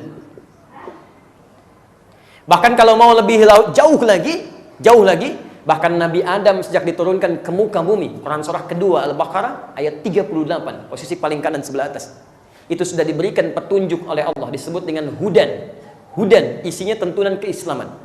Lihat, qul nahbitu minha jami'a fa imma ya'tiyannakum minni hudan turun kalian semua ke muka bumi. Adam istrinya turun ke bumi. Allahu Akbar. Nabi Adam ketika turun diberikan oleh Allah hudan, tuntunan kehidupan. Faman tabi'a hudaya, siapa yang bisa mengikuti tuntunan hidup yang aku berikan ini, fala khaufun 'alaihim wa lahum yahzanun. Aku jamin selama hidupnya tidak akan pernah merasa takut, gelisah dan larut dalam kesedihan. Tenang, damai, nyaman, salam. Dari mana taunya kalau hudan yang dimaksudkan adalah bagian dari Islam? Bandingkan dengan Quran surah kedua Al-Baqarah ayat 185, posisi paling kiri pertengahan. Nabi Muhammad SAW ketika menerima tuntunan kehidupan yang harus diajarkan pada umatnya disebut dengan kalimat yang sama, hudan. Syahrul Ramadan alladzi unzila fihi al-Quran hudan. Al-Quran disebut dengan hudan. Jadi ketika Nabi diangkat menjadi Rasul, Muhammad SAW diangkat menjadi Nabi dan Rasul, diberikan tuntunan keislaman disebut dengan hudan. Nabi Adam ketika turun diberikan hudan. Artinya ketika Nabi Adam pun diturunkan, dari mulai diciptakan, diturunkan, beliau sudah membawa risalah Islam. Jelas? Kalau antum urutkan dari Nabi Muhammad sampai ke Nabi Adam, itu dinnya tidak ada yang beda, semuanya Islam. Islam, tidak ada yang berubah. Muhammad bin Abdullah bin Abdul Muttalib bin Hashim bin Abdul Manaf bin Qusay bin Murrah bin Kilab bin Ka'ab bin Ghalib bin Sihr bin Malik bin Nadar bin Kinana bin Khuzaimah bin Mudrika bin Ilyas alaihissalam bin Nizar bin Mudar bin Ma'ad bin Adnan bin Abdi bin Adri bin Muqawwam bin Nahur bin Tari bin Ya'ruf bin Yasjub bin Nabit bin Ismail alaihissalam bin Ibrahim alaihissalam bin Adhar atau bin Nahur bin Amir bin Kinan bin Arfakhshad bin Sam bin Nuh alaihissalam bin Mikhlail Matushalab bin Kinan bin Anwas bin Thith bin Adam alaihissalam. Dari Nabi Muhammad SAW bahkan sampai ke Nabi Adam, Islam sudah ada dan tidak berubah. Jadi ketika Nabi Adam turun, sudah Islam sampai sekarang. Jelas di sini? Di teman-teman, kalau disebutkan Islam itu berarti dinnya, bagian kehidupannya, dan tidak ada yang berubah. Jadi kalau Anda membuat tema Islam dulu, berarti kita harus bahas dari sejak zaman Nabi Adam. Ini yang repot nih. Sedangkan waktu cuma sampai jam 12 itu. Cuma diturunkan Islam zaman Nabi Adam, Islam zaman Nabi Nuh, Islam zaman Nabi Ibrahim, sampai Islam zaman ke Nabi Muhammad SAW. Semua keterangan begitu, bahkan diperkuat di masa Nabi Ibrahim, kakek Nabi yang ke-30. Ya lihat Quran surah kedua Al-Baqarah ayat 131, posisi paling kiri di pertengahan. Idz qala lahu rabbuhu aslim. Ketika Allah mengatakan pada Nabi Ibrahim, aslim, kamu berislam dengan baik ya. Berislam dengan baik, Masya Allah. Jadi ini keterangan yang menunjukkan bahwa yang dulu-dulu pun sejak zaman Nabi Adam sudah Islam. Pelan-pelan. Bahkan kalau sudah terlahir ke muka bumi siapapun dia, diminta untuk menghadapkan dirinya, mempasrahkan dirinya pada ketentuan Islam, ad-din. Quran surah 30 ayat ke-30. Fa'aqim wajhaka lid-dini hanifan. Din, Islam. Kalau Anda merasa Muslim sudah terlahir, maka keluarkan tuntunan Islam. Sempurnakan sesuai kemampuan Anda. Hanifah, dengan cara yang benar. Jangan campur-campur dengan yang tidak ada ketentuannya dalam Islam. Ya, itu fitrah, fitratallahi allati fataran nasa 'alaiha. Itu sudah fitrah Allah yang ditanamkan dalam setiap manusia. Jelas sampai sini? Jadi teman-teman sekalian, sekarang kalau kita tanyakan Islam dulu, maka kita jawab, menurut Al-Quran, kalimat dulu ini tersampai kepada Nabi Adam alaihissalam. Sampai ke Nabi Adam. Iya? Kemudian sampai ke masa Nabi Muhammad SAW, sampai sekarang ke masa kita, sampai kiamat insya Allah. Ya. Di kiamat kurang 2 hari tetap Islam, kan? Sehari lagi buat tobat, kan? Si Muslim, besoknya lagi ya terjadi kiamat. Allahu a'lam bishawab. Sekarang saya mau sepakati dulu nih, terutama teman-teman panitia, yang dulunya ini di masa mana yang mau kita bahas ini? Sebab ini baru mukaddimah nih, sudah 1 jam kita baru mukaddimah. Belum kita bahas, kan belum sampai ke Indonesia itu. Sampai ketemu Indonesia baru kita pulang. Baik, ini mau Islam yang mana yang dibahas? Baik, masa Nabi Muhammad, baik, yang dibawa tuntunan sampai ke masa kita sekarang. Sepakat ini? Baik, alhamdulillah. Boleh saya hapus dulu? Insyaallah. Alhamdulillah. Baik ya. Enggak apa-apa. Ya. Buat awal bisa tolong merapat, masih banyak yang membutuhkan space. Silakan. Jazakumullah khair insyaallah. Semoga Allah berikan kemuliaan pada Anda semua. Baik, sudah. Baik,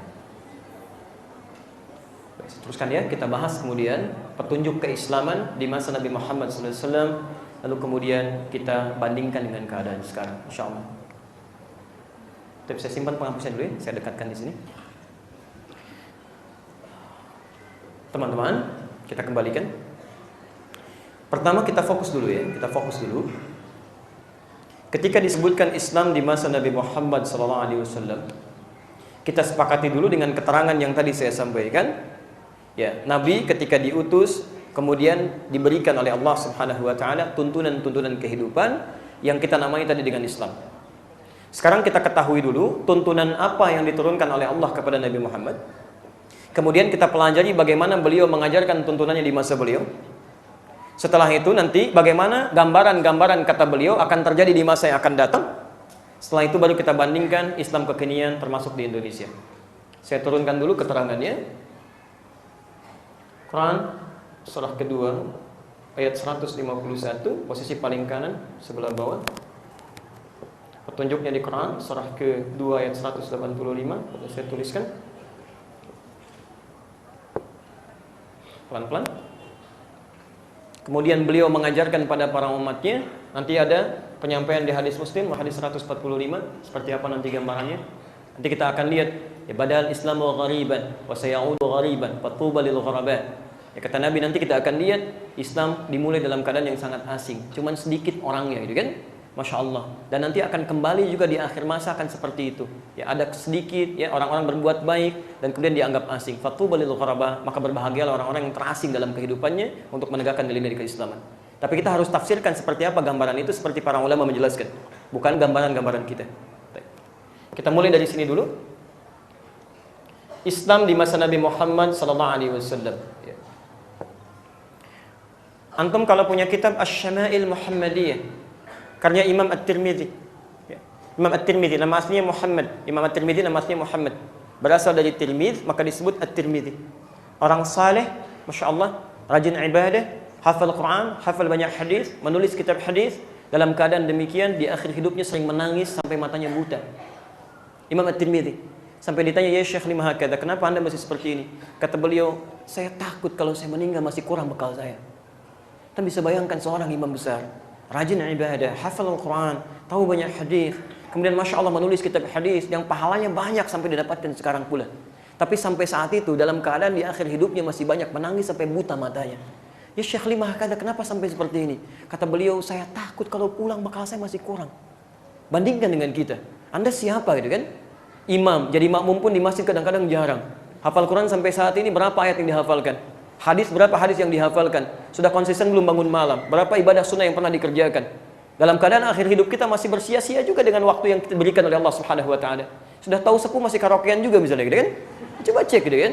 Coba balikan pada diri kita ya. Dekatkan diri kita dengan Allah Subhanahu wa taala. Imam besar nangis sampai buta karena takut bekalnya kurang. Ya kita dalam keadaan sekarang masih belum menyempurnakan. Dan hebat cita-cita masuk surga gitu kan? Masya Allah. Baik. Nah di Syama'il Muhammadiyah, Asy-Syama'il Muhammadiyah di nomor hadis yang pertama tentang sifat dan karakteristik Nabi sallallahu alaihi wasallam. Di situ dijelaskan bagaimana tentang postur tubuhnya Nabi sallallahu alaihi wasallam. Hadis pertama dari sahabat Anas bin Malik. Kata beliau, "Kana Rasulullah sallallahu alaihi wasallam adalah Rasulullah sallallahu alaihi wasallam laisa bitawilil ba'in, tidak terlampau tinggi yang berlebihan. Wala bil qasir, tidak juga pendek." Ya, jadi maksudnya begini, kalau Anda nanti bermimpi dalam mimpi ada orang mengaku saya Muhammad, saya Rasulullah, maka ini ukuran-ukuran yang menjadikan orang tersebut dipandang benar sebagai Nabi atau bukan. Karena setan gak bisa menyerupai Nabi. Tapi Anda mesti belajar bagaimana ciri-ciri Nabi. Kalau Anda tidak belajar tentang ciri-cirinya, setan bisa saja mengatakan saya Nabi padahal bukan. Jelas ya? Maka beliau tidak terlampau tinggi, tidak terlampau pendek. Kemudian juga kulitnya tidak terlampau putih berlebihan, wala bil abyadul ahmaq, ya wala bil adem, tidak juga terlampau gelap. Rambutnya tidak terlampau ikal yang bergulung, wala bi ja'dil qatat, wala bisabti, dan tidak pula beliau terurai dengan lurus. Ada cirinya. Yang paling menarik, fa'aqama bi Makkah, ya. Maka beliau kemudian tinggal di Makkah kurang lebih selama 10 tahun lebih, tinggal di Mekah selama 10 tahun lebih, tinggal di Madinah selama 10 tahun juga diantaranya, ya. Yang paling menarik, ba'athahullahu ta'ala, kemudian diangkat oleh Allah Subhanahu wa ta'ala menjadi seorang rasul ala ra'si arba'ina sanatan, ya. Di kisaran 40 tahun. Jadi angkat menjadi rasul kisaran 40 tahun. Kemudian tinggal di Mekah, bukan sekedar tinggal, kalimatnya aqama. Kalau cuma tinggal bata, ya bitu baitan, tempatnya disebut dengan bait. Aqama itu tinggal dengan memberikan banyak manfaat. Jadi ketika Nabi diutus tinggal di Mekah, banyak manfaat diberikan untuk orang sekitarnya, untuk umatnya dan sebagainya. Ya, lebih dari 10 tahun. Diteliti sampai 13 tahun tuh ya. Di Madinah 10 tahun. Yang ingin saya sampaikan, ini poinnya. Apa kaitan dengan Islam? Ketika diangkat menjadi rasul ini, maka ditetapkan oleh Allah Subhanahu wa taala pengangkatan beliau sebagai rasul mengandung konsekuensi menyampaikan risalah Islam. Quran surah kedua ayat 151. Kama arsalna fiikum rasulan minkum satu yatslu alaikum ayatina. Sebagaimana kami telah utus tetapkan seorang rasul dari kalangan kalian manusia biasa yang akan membawa misi keislaman, risalah Islam. Satu, yatslu alaikum ayatina, menyampaikan ayat-ayat kami. Petunjuk kehidupan. Wa yuzakkikum, membimbing kalian untuk membersihkan keadaan jiwa yang kotor. Wa yu'allimukumul kitaba, mengajarkan tafsiran-tafsiran dari Al-Qur'an supaya dipahami, disebut dengan hadis, prakteknya disebut dengan sunnah. Wal hikmah, mengajarkan esensinya, apa maksudnya dari ibadah salat ini. Kenapa salat begini? Kenapa rukunya harus lurus? Kenapa sujudnya begini? Ya. Wa yu'allimukum ma lam takunu ta'lamun, dan mengajarkan segala hal yang belum kita ketahui. Saya langsung fokus ke satu poin saja. Ini yang paling penting ya. Sejak Islam kemudian diturunkan di masa Nabi Muhammad SAW, diminta oleh Allah untuk disebarkan risalahnya, kalimat pertama yang dimintakan oleh Allah pada Nabi, lihat perhatikan kalimatnya. Yatslu alaikum ayatina. Islam di masa Nabi dimulai dimintakan dengan menyampaikan segala petunjuk Allah, disebut dengan ayat. Kalau terkumpul dijamakkan jadi ayat. Semua ayat kalau sudah terkumpul disebut dengan Al-Quran. Quran surah kedua ayat 185. Posisi paling kiri di pertengahan. Fokus dulu supaya bahasan kita runtut lebih bersambung. Saya ulang ya. Nabi diangkat jadi rasul usia berapa? 40 tahun, kemudian ditunjuk memberikan risalah. Islam kemudian diberikan di masa Nabi. Lalu diminta untuk disebarkan nilainya. Permintaan pertama, perintah pertama dari Allah kepada Nabi, sampaikan ini ayat-ayatku. Ya, satu ayat, iqra, ayat. 2 ayat, 3 ayat, 4 ayat, banyak ayat dihimpun menjadi Al-Quran. Syahrul Ramadan alladzi unzila fihil Quran. Fokus. Baik. Tadi sudah ada yang dipegang penghapusnya, tapi saya hapus lagi ya. Bismillah. Al-Quran. Bismillah. Sekarang perhatikan, ini cara berislam yang diajarkan di masa Nabi. Nanti kita bandingkan dengan sekarang. Bagaimana Islam dulu di masa Nabi, ketika ayatnya turun, kalimat Quran yang mengatakan ini bukan sekedar ayat, bukan sekedar Al-Quran, tapi hudan. Hudan. Fokus ya, fokus. Hudan berarti petunjuk kehidupan, pedoman hidup. Jadi ketika Allah menurunkan risalah kepada Nabi Muhammad yang disebut dengan Islam, perintah pertamanya sampaikan ayat-ayatku, disebut dengan Al-Quran, lalu disebut dengan hudan. Ini Quran isinya petunjuk hidup, pedoman kehidupan. Jadi dari Al-Fatihah sampai dengan An-Nas disampaikan oleh Allah bukan cuma sekedar bacaan yang kita baca. Memang ada pahalanya saat kita bacakan, tapi yang diinginkan bukan sekedar baca. Pahami isinya, terapkan dalam kehidupan sebagai petunjuk kehidupan kita. Antum baca Quran aja udah dapat pahala, apalagi mengamalkan. Maaf, kalau membaca Quran satu hurufnya berapa pahalanya? Tahu dari mana? At-Tirmidzi nomor hadis 2910. Man qara'a harfan min kitabillahi falahu asyru hasanat. Siapa yang baca Quran satu huruf saja dapat 10 kebaikan. Baca itu untuk mengantarkan Anda supaya paham isinya, bukan sekedar baca. Bukan sekedar baca. Nah, yang paling menarik, Nabi ketika membacakan wahyu, sahabat menghafalkan, menerima, tapi menjelaskan kandungannya supaya dipraktekkan dalam kehidupan. Ternyata Quran itu isinya dari Al-Fatihah sampai An-Nas, semua aspek kehidupan kita, semua ada di Quran. Bahkan sebelum dilahirkan sampai meninggal dunia. Saya beri contoh ya, contoh nanti kita lihat bagaimana Nabi mengajarkan pada kalangan sahabatnya. Ya, mohon izin, tolong jangan ditulis ya, karena saya mau sampaikan cepat. Ya, misal, Bismillah. dari seseorang masih berada dalam kandungan ibundanya, belum dilahirkan. Petunjuknya sudah ada di Quran. Bagaimana cara kandungannya supaya nyaman, tenang, dan melahirkan dalam keadaan yang baik, gitu ya. Quran surah ke-7 ayat 189.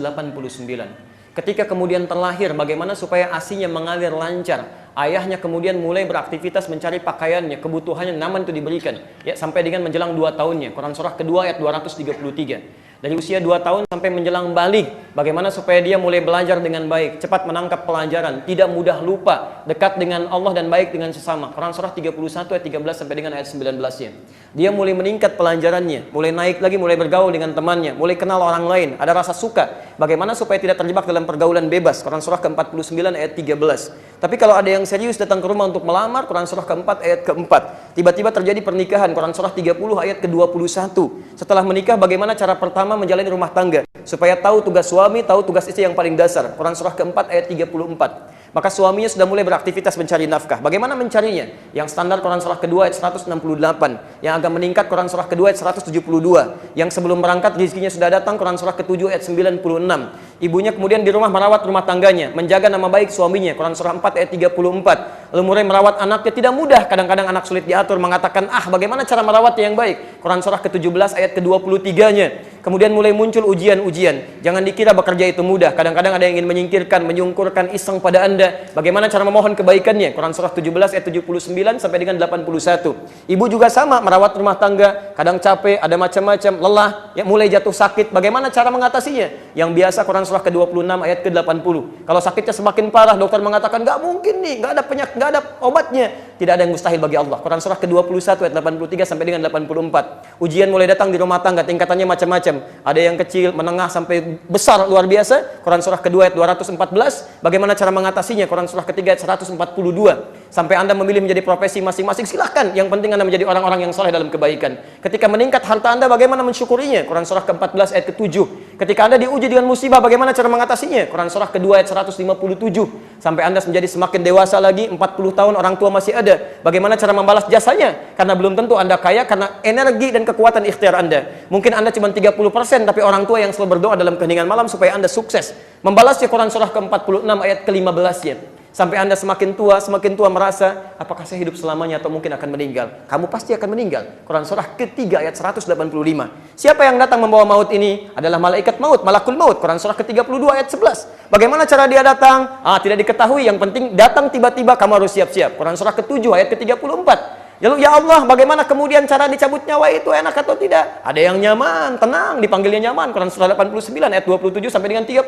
Ada yang sedikit menegangkan kalau pengen sambil dipukulin malaikat. Quran surah ke-8 ayat ke-50 sampai masuk ke alam kuburnya. Ya Allah, kami ingin belajar alam kubur. Bagaimana malam pertamanya? Saya tahu malam pertama di alam dunia. Bagaimana malam pertama di alam kubur? Quran surah ketiga ayat 169 ke 171. Bahkan ya Allah, ada enggak yang di luar itu? Ada yang menegangkan. Quran surah ke-40 ayat 46 sampai 47. Sampai dihisabnya. Ada yang dihisab dalam keadaan nyaman, bisa melihat Allah. Quran surah 75 ayat 22 sampai 23. Ada yang dihisab menegangkan sampai neraka ditampilkan. Quran surah ke-18 ayat 100 sampai dengan 101.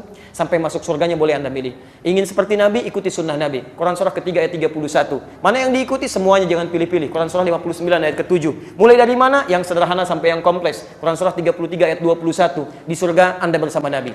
Pilihan kedua, taman surga yang semua kebutuhannya diberikan oleh Allah Subhanahu wa taala. Quran surah 51 ayat 15 sampai dengan 23-nya. Kalau ingin level yang ketiga, seluas langit dan bumi, ada. Quran surah ketiga ayat 133 ayat sampai dengan 134. Semuanya ada. Ada semua. Dari mulai A sampai dengan Z, dari mulai sebelum dilahirkan sampai dengan wafat, petunjuknya ada. Sampai Anda mau belajar bagaimana cepat menangkap pelajaran, ada caranya. Quran surah 9 ayat 122. Kalau belajar bagaimana mengamalkan ilmunya supaya diangkat derajatnya, Quran surah 58 ayat ke-11, ya ada semua. Ada. Yang harus kita lakukan seperti Nabi mengajarkan pada para sahabat, Nabi menampilkan semua tuntunan ini dalam kehidupan. Itu harus dilakukan. Ya.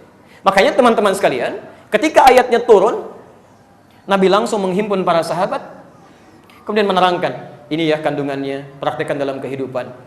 Masya Allah, di mana Nabi mengajarkan itu? Taklim pertama dimulai. Jangan bayangkan tempat seperti ini. Ya, tempat yang sangat luar biasa, ya, sederhana, keadaannya terjauh dari beberapa lingkungan-lingkungan yang ada di sekitarnya, karena memang, maaf ya, ikut taklim di zaman Nabi tidak mudah. Kalau tidak diinterogasi, dieksekusi. Ya, maka rumah pertama yang dipilih, rumah yang sangat strategis, ya, tidak banyak dicurigai, itu rumah Arqam bin Abi Arqam. Pemuda 17 tahun masuk Islam ke-17 dari 40 orang pertama yang belajar dari Nabi. Beliau punya rumah, kalau antum nanti umrah insyaallah, sa'i dimulai dari Bukit Safa. Jadi di sekitaran Bukit Safa ini tempatnya Arqam bin Abi Arqam, ya taklimnya di sekitaran ini pertama kali. Yang hadir 40 orang. Jangan dikira mudah, begitu akan berangkat ketahuan akan ikut ta'lim Nabi, itu resikonya bisa kematian. Bisa kematian. Kematian, Masya Allah, ada satu keluarga ketahuan, kan? Amr bin Yasir, ketahuan masuk Islam satu keluarga. Apa yang terjadi? Ya, tiga-tiganya diikat. Dimulai dengan bapaknya, irtad, kembali ke murtad. Kata bapaknya ahad, irtad, ahad. Dibuka ikatannya, dipindahkan ikatannya ke 4 kuda berbeda. Tangan kanan satu kuda, tangan kiri satu kuda, kaki kanan satu kuda, kaki kiri satu kuda. Irtad, murtad kamu, ahad, ahad. Ditepuk semua kudanya itu ke arah berbeda dengan tepukan yang kencang. Kemudian kuda berlari dan semua anggota tubuhnya, tangan dan kaki lepas. Syahid, syahid ya. Tayyib. Dan semua diminta melihat. Ibundanya diambil kemudian, diikat serupa, Masya Allah. Dihuluskan dengan pedang dalam keadaan mengandung. Irtad di ente, ahad. Murtad kamu, ahad, murtad, ahad. Mohon maaf ya. Tiba-tiba ditusuk kemudian sampai ke janinnya dikeluarkan. Syahid. Perempuan syahid pertama dalam Islam, syahid. Amr dibiarkan melihat begini, minta disaksikan untuk memberikan contoh pada yang lain. Kalau masuk Islam, kalau bukan meninggal akan gila seperti ini. Ternyata alhamdulillah dijaga oleh Allah dalam keadaan sehat sampai wafatnya dan baik. Tidak mudah. Tapi semangatnya luar biasa. Belajar mereka dengan Nabi, dikejar menerima ayat, menerima ayat, menerima ayat. Sampai banyak di antara mereka menjadi ahli surga, disebutkan dalam lisan Nabi, bahkan 10 orang tanpa hisab. Ya, ada Abu Bakar As-Siddiq, Uthman fil jannah kata Nabi, Umar fil jannah, Ali fil jannah, Masya Allah. Ya, masuk surga tanpa hisab. Dan siapa mereka? Sahabat-sahabat Nabi jangan dibayangkan ustaz semua. Ada pengusaha, Abu Bakar pengusaha, Uthman pengusaha, Abdurrahman bin Auf pengusaha, Masya Allah. Pengusaha, bahkan Arqam bin Abi Arqam usia 17 tahun itu pengusaha muda dan sukses. Ya. Jadi tidak harus Anda menjadi saleh bisa masuk surga, jadi ustaz tidak harus seperti itu. Ya, pengusaha bisa masuk surga, pebisnis masuk surga, diplomat bisa masuk surga, birokrat masuk surga seperti Amr bin As, ya Umar bin Khattab masuk surga juga. Tapi surganya Anda yang Anda dapatkan dengan amalan Anda itu tidak melupakan identitas keislaman Anda. Luar biasa itu dan semua berhasil. Nanti saya tunjukkan ya. Setiap 40 orang ini menyebar ke tempat itu selalu memberikan nilai-nilai keindahan dan penduduknya pasti itu muslim. 40 orang ini ketika menyebar nanti ke seantero dunia dan mereka tinggal walaupun cuma sejenak di situ, itu menetapkan dan kemudian menghasilkan nilai keislaman setelahnya. Termasuk nanti kita akan lihat bagaimana Sa'ad bin Abi Waqqas kemudian ketika hijrah beliau ikut ke Ethiopia, ya, yang Raja Najasyi itu ikut ekspedisi pelayaran sampai dengan tujuannya ke Cina, Laut Cina Selatan, mampir di kota Baros, 414 km dari kota Medan ke arah Tapanuli, cuman singgah sebentar, hasilnya muslim kita sampai sekarang. Nusantara. Bagaimana ekspedisi seorang Muawiyah, ya dari Afrika Utara, dari Mesir ke Libya, ke Tunisia, ke Maroko, ke Aljazair, nyebrang sedikit nanti ada Sisilia, gitu kan? Padahal ujungnya sampai ke Syam. Terakhir di Syam, di Syria, maka dibangun Masjid Muawiyah di sana. Tapi sampai sekarang Mesir, Libya, Tunisia, Maroko, muslim. Silahkan cek. Muaz bin Jabal diutus ke Yaman. Sampai sekarang, Masya Allah, Yaman. Semua yang berangkat, diajarkan oleh Nabi SAW, itu selalu membawa nilai-nilai ketangguhan. Dan hasilnya positif. Ada semua. Ya. Ini yang paling menarik, Pak. Sahabat Nabi, ahli surga, dekat dengan Allah, masih mau taklim walaupun terancam jiwanya. Banyak diinterogasi. Masya Allah, Anda bukan sahabat Nabi, tetangga Nabi juga bukan, kerabatnya juga bukan, surga belum jelas sampai hari ini, amalan masih berantakan, hisab menegangkan, kurang apa lagi fasilitas taklimnya? Ustaz datang sendiri, kajiannya live, tempatnya bagus, ada bagian snacknya, ada juga macam-macamnya, Anda belum mau belajar juga. Anda siapa sih sebenarnya? Bahkan Nabi aja taklim, lihat Nabi, Nabi SAW, manusia paling mulia, orang paling takwa, itu dalam sepekannya masih punya waktu belajar dengan malaikat Jibril. Setiap Ramadan beliau belajar Quran. Setiap kesempatan wahyu beliau belajar, masih belajar. Nabi soleh luar biasa, dekat dengan Allah, ahli surga, masih mau belajar. Dan beliau itu, Masya Allah, pemimpin umat, panglima, ayah paling baik, suami paling penyayang pada istri-istrinya, Masya Allah, kakek paling sayang kepada cucu-cucunya, luar biasa. Keluarganya sejahtera. Istri yang hidup dengan beliau 9 orang dan nyaman keadaannya. Antum bukan Nabi, bukan Rasul, sesibuk apa sih? Istri 1, masih ada yang jomblo juga gitu kan? Gak mau belajar. Coba kita lihat keadaan diri kita untuk lebih mendekatkan diri kepada Allah. Ada sesuatu yang harus dirubah di sini. Ada perbaikan-kebaikan, kan? Nah, teman-teman, sekarang kita mau fokus pada sesuatu yang penting. Pelajaran ini ditangkap. Ya. Singkatnya setelah hijrah ke Al-Madinah Al-Munawwarah dalam usia Nabi SAW 53 tahun, kemudian disebarkan dengan lebih meluas lagi. Saya persingkat ya. Islam diajarkan sampai Nabi SAW wafat, kemudian mulai menyebar mereka semua itu. Yang penting Anda catat sekarang, perhatikan pola penyebarannya ya, pola penyebarannya. Alhamdulillah. Baik ya. Jazakallah khair. Hadis Muslim hadis 1893. Man dalla ala khairin falahu ajruhu mithla ajri fa'ilihi min ghairi an yanqusa min ajri syai'. Siapa yang bisa menunjukkan fasilitasi pada kebaikan, dia dapat pahala yang sama dengan yang mengerjakan tanpa dikurangi sedikit pun. Ya, mudah-mudahan yang menghapus dapat pahala yang sama dengan yang menulis tanpa dikurangi sedikit. Tidak cukup dengan J, cuma beliau yang dapat. Bismillah, insyaallah. Baik. Perhatikan ya, pola pengajaran Rasulullah SAW. Begitu diajarkan pada para sahabat, sampaikan manhajnya, sampaikan lagi. Saya persingkat saja. Para ulama kemudian generasi sebelum yang menghafal.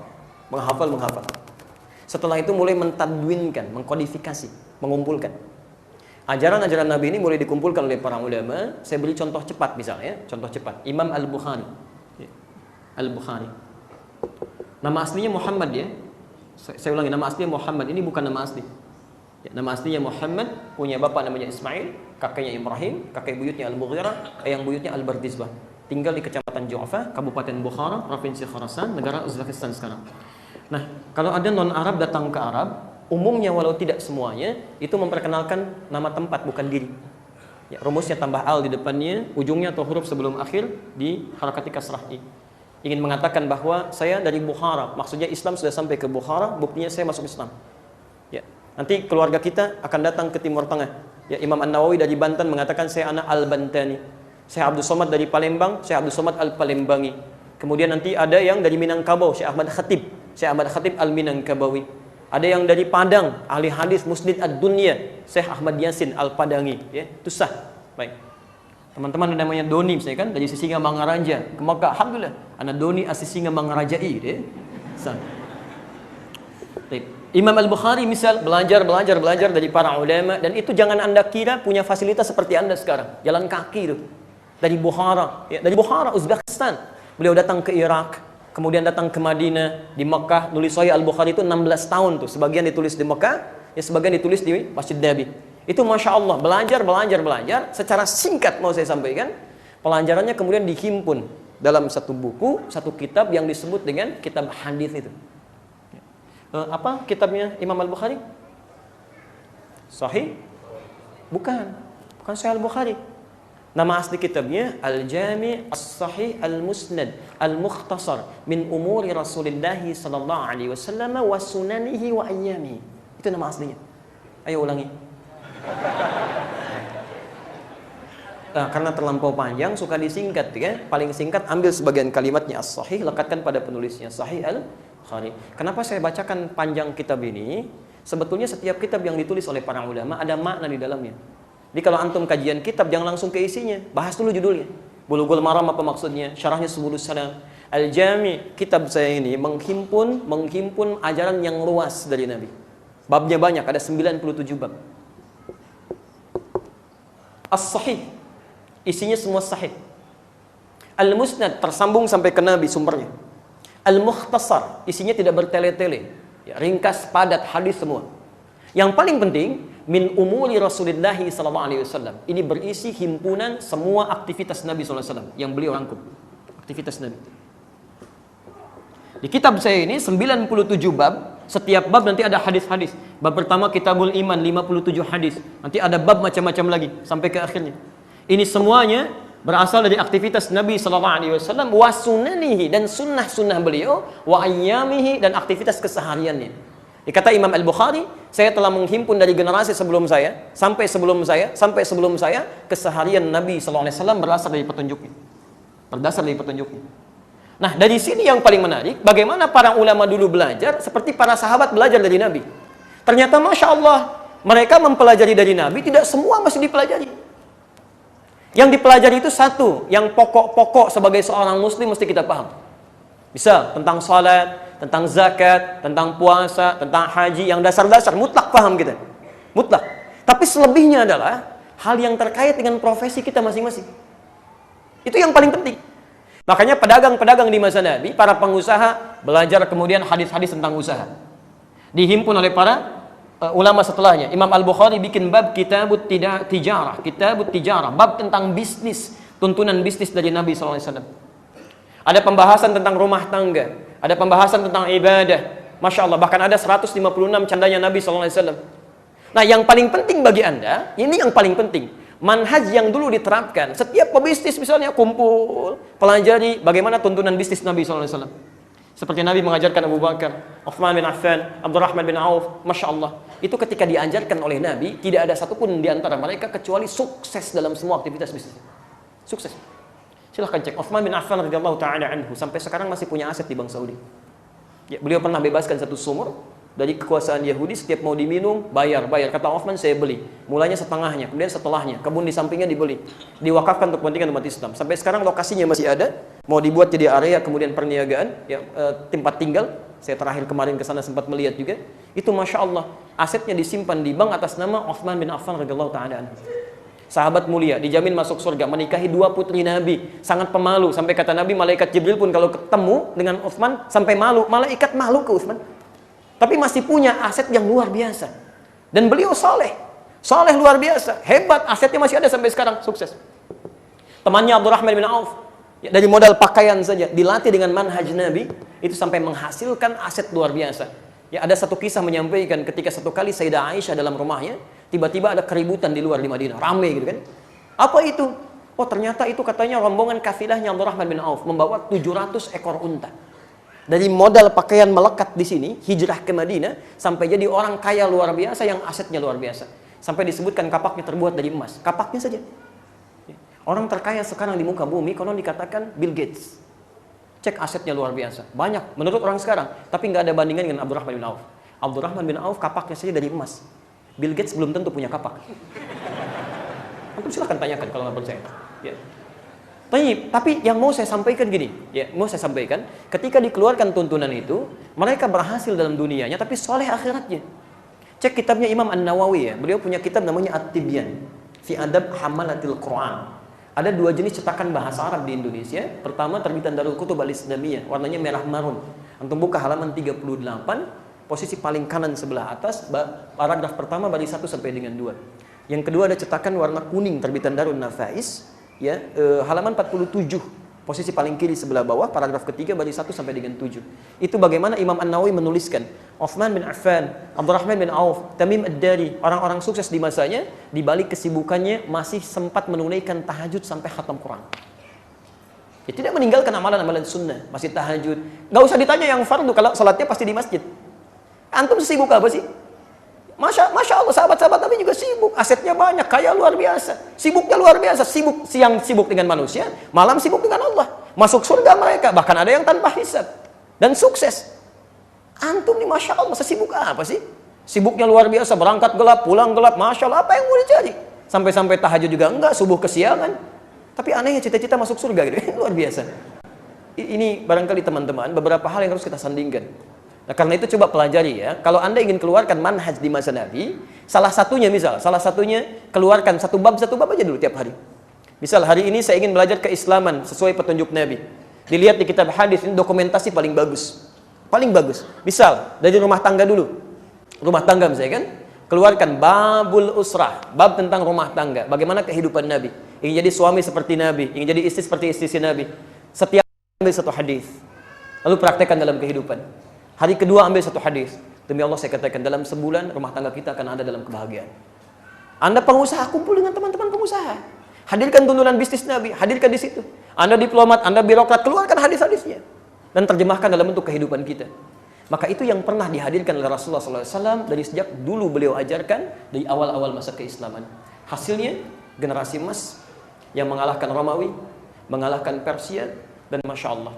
Qurannya turun 30 juznya, hadisnya disampaikan, menghasilkan generasi luar biasa, sampai disebut di Quran surah ketiga ayat 110, posisi paling kiri sebelah atas. Kuntum khaira ummah. Kuntum khaira ummah. Kalian umat yang terbaik. Yang terbaik. Jadi kalau pernah ada umat di muka bumi ini, umat Nabi Muhammad SAW itu yang terbaik. Itu yang terbaik. Nah sekarang kita merindukan itu. bagaimana kita bisa membawa spirit di masa lalu untuk dihadirkan masa kini. Bukan cuma Al-Maidah 51 kan? Ada yang jadi Al-Maidah 54 itu cuma 2 ayat kalau mau diambil. Satu Qurannya. Kita butuh generasi Qurani. Butuh kita, ya. Pebisnis yang hafal Quran. Kemudian misalnya mohon maaf birokrat yang hafal Quran, diplomat penghafal Quran, ibu rumah tangga penghafal Quran. Masya Allah, lu hadirkan nilai Quran dalam kehidupan kita. Itu yang kita butuhkan. Karena itulah kemudian sebagian sahabat Nabi ketika menyebar termasuk Sa'ad bin Abi Waqqas, ya, kemudian melakukan ekspedisi-ekspedisi yang salah satunya sampai nanti ke Nusantara di wilayah Baros. Di Api Sejarah bisa Anda temukan di jilid yang pertama, ya, yang warna yang hitam dari 586 halaman. Anda bisa lihat di halaman ke-17 saya atau 174 di posisi paling kiri sebelah atas. Oke. Bagaimana disebutkan di situ? Ya, ternyata Islam datang ke Nusantara ini itu bukan di abad ke-14. Awas, hati-hati, bukan di abad ke-14. Awas, ini ada penyesatan yang disampaikan oleh Snokhorny, seorang orientalis, ya, yang kemudian diminta oleh orang-orang Belanda untuk belajar langsung ke Mekah, lalu menerapkan nilai-nilai keislaman yang dia pelajari. Bukan nilainya sebetulnya, bukan nilainya, tapi gambaran-gambaran keislaman dia bawa ke Aceh untuk menyesatkan masyarakat Aceh. Di antara pendapatnya mengatakan bahwa Islam itu masuk ke Nusantara di abad ke-14. Nah, Profesor Ahmad Mansur Suryanegara dalam bukunya Api Sejarah kemudian menepis dugaan itu, termasuk Buya Hamka yang menginisiasi Masjid Al-Azhar ini. Ya, beliau punya teori dan lebih condong kepada teori ini, bahwa Islam masuk ke Nusantara bukan di abad ke-14 tapi di abad yang ke-7, di awal-awal bahkan masa keislaman. Abad ke-7. Ya. Awal masa keislaman. Masih di masa Masya Allah, bahkan di masa Nabi SAW. Ya. Masa Nabi SAW, setelah itu masuk ke dalam masa sahabat, terutama zamannya Utsman bin Affan radhiyallahu ta'ala anhu. Di teman-teman sekalian, apa buktinya? Ternyata di awal-awal abad ke-7 ini telah ditemukan makam seseorang, ya, yang berada di wilayah Baros. Ya, Baros, 414 km dari kota Medan, ke arah Tapanuli ke sana. Ya. Namanya Syekh Mukauddin. Syekh Mukauddin ini ditemukan di situ, ya, bertuliskan lisannya berbahasa Arab dan dia Muslim. Beliau Muslim. Jadi sejak awal abad ke-7, ya kan, Islam sudah masuk ke Nusantara. Kemudian terjadi penyebaran sampai perkembangan Islamnya menghasilkan kerajaan Islam. Kerajaan Islam itulah yang masuk di abad ke-14. Jadi bukan Islamnya baru masuk, sudah jadi kerajaan. Di Samudra Pasai itu, ya, Samudra Pasai, Masya Allah, itu sudah muncul, ya, di wilayah Sumatera. Ya. Pernah dengar kalimat ini, Bapak Ibu sekalian? Kerajaan Majapahit adalah kerajaan pertama yang ada di Nusantara, yang hebat, yang megah dan sebagainya. Ya, maaf, setelah itu datang Islam, kemudian meruntuhkan kerajaan Majapahit, maju Islam. Itu penyesatan yang luar biasa. Majapahit baru berdiri tahun 1295. 1295. Teman-teman sekalian, penting diketahui, 19 tahun sebelum itu sudah tersebar kerajaan Samudra Pasai. 19 tahun sebelum itu, 19 tahun. Kurangi 19 berapa? Ayo cepat. 74, 1276 sudah ada kerajaan Samudra Pasai dan sudah menyebar. Jadi nggak benar kalau dikatakan Majapahit duluan baru kemudian kerajaan Islam datang. Tidak, Islam sudah duluan. Abad ke-14 sudah punya kerajaan. Snokhorny mengatakan Islam masuk ke Nusantara abad ke-14. Bagaimana mungkin orang masuk ke Nusantara langsung bikin kerajaan? Orang Sumatera pada kemana? Ya, jadi ketika masuk tersebar abad ke-7, kemudian mengembangkan keislamannya sampai jadi kerajaan abad ke-14. Yang paling menarik, yang jadi pertanyaan teman-teman sekalian, pertama, abad ke-7 itu kan kisaran tahun 600 sekian kan? Baik, Nabi lahir 571 Masehi. 571. Masya Allah. Usia 63 tahun. Kurang lebih 4, 3, 1. Baik, 634 Hijriah. Masih abad ke-7? Masih abad ke-7. Setelah beliau wafat diteruskan, ya, oleh Abu Bakar, oleh Umar, oleh Uthman radhiyallahu taala anhum jami'an. Ada ekspedisi, masih di abad ke-7 juga. Jadi sesungguhnya Islam masuk ke Nusantara ini masih di awal-awal masa kehidupan Nabi sallallahu alaihi wasallam dan masa awal sahabat, abad ke-7.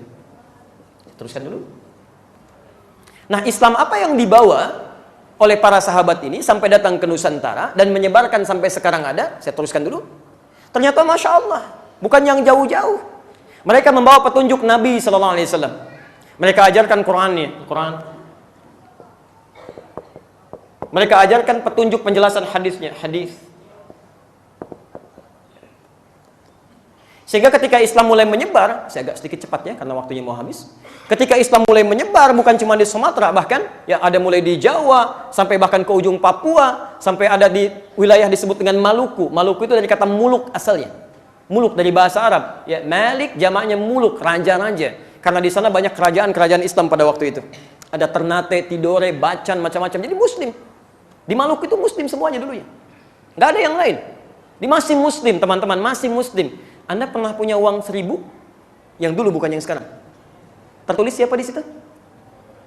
Ada orang Ambon? Siapa? Kapten Patimura. Nama aslinya siapa? Thomas Matulesi. Masya Allah, kapan jadi Thomas beliau? Ya. Maaf, kalau disebutkan Thomas yang terbayang apa? Bukan cuma itu, macam-macam. Bisa mobil-mobilan, Thomas, kereta apian, bukan?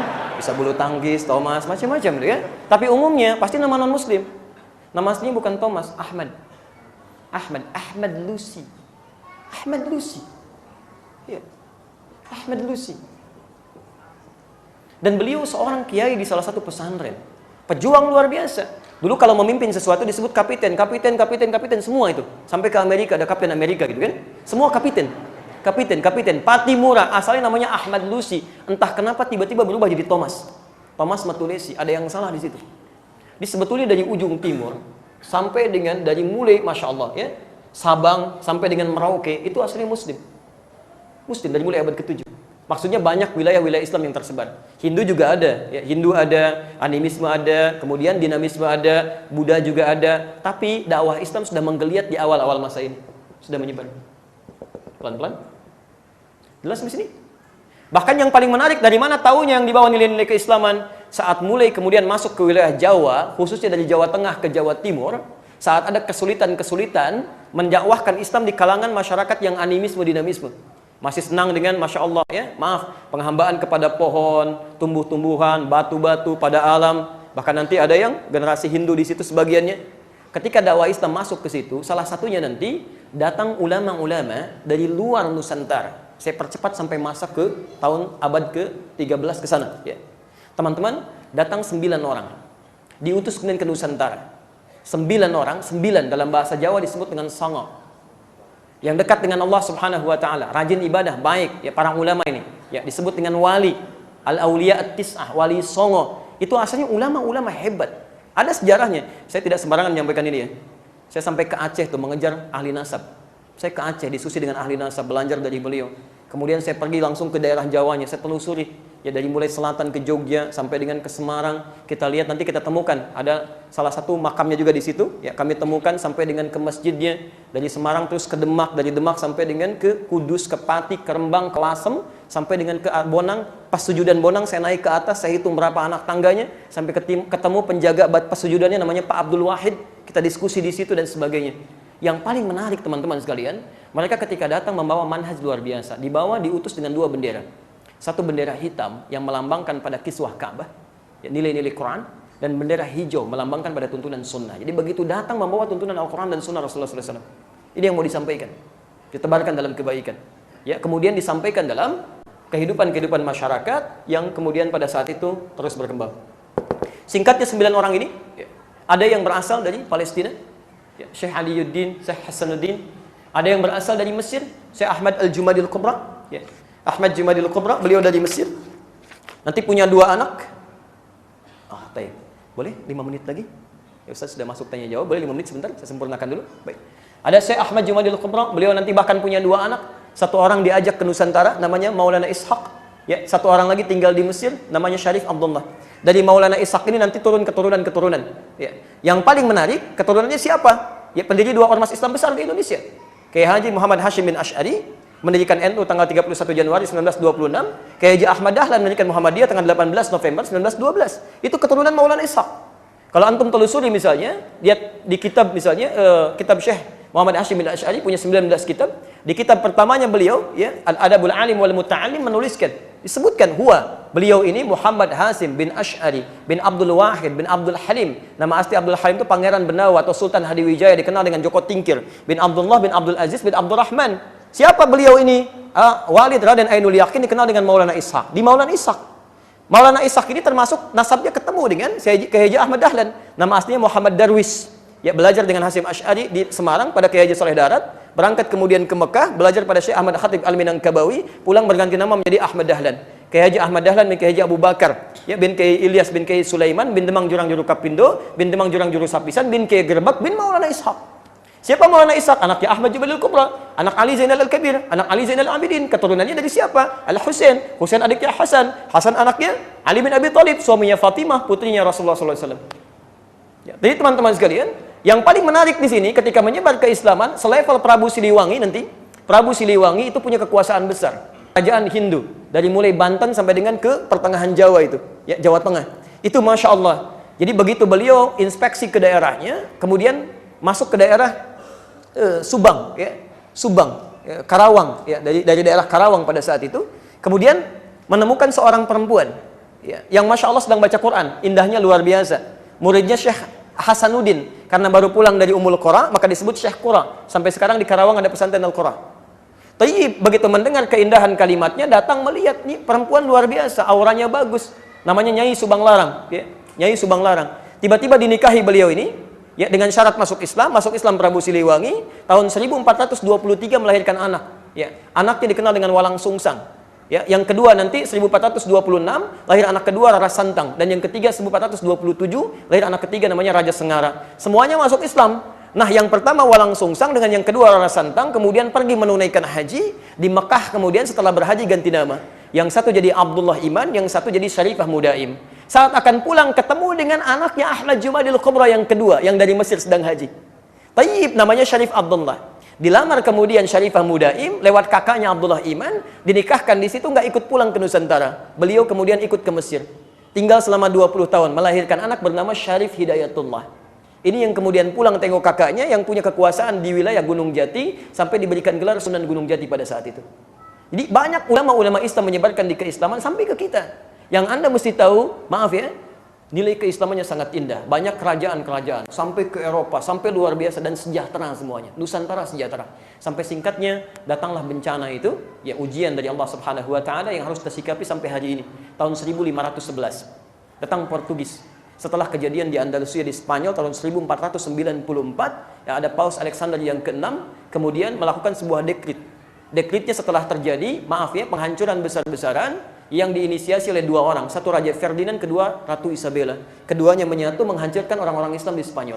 Semuanya habis, dibantai habis, diinkuisisi, sampai-sampai guru kami yang di luar tuh menceritakan, ya bagaimana kemudian diketahui orang Islam tuh gampang.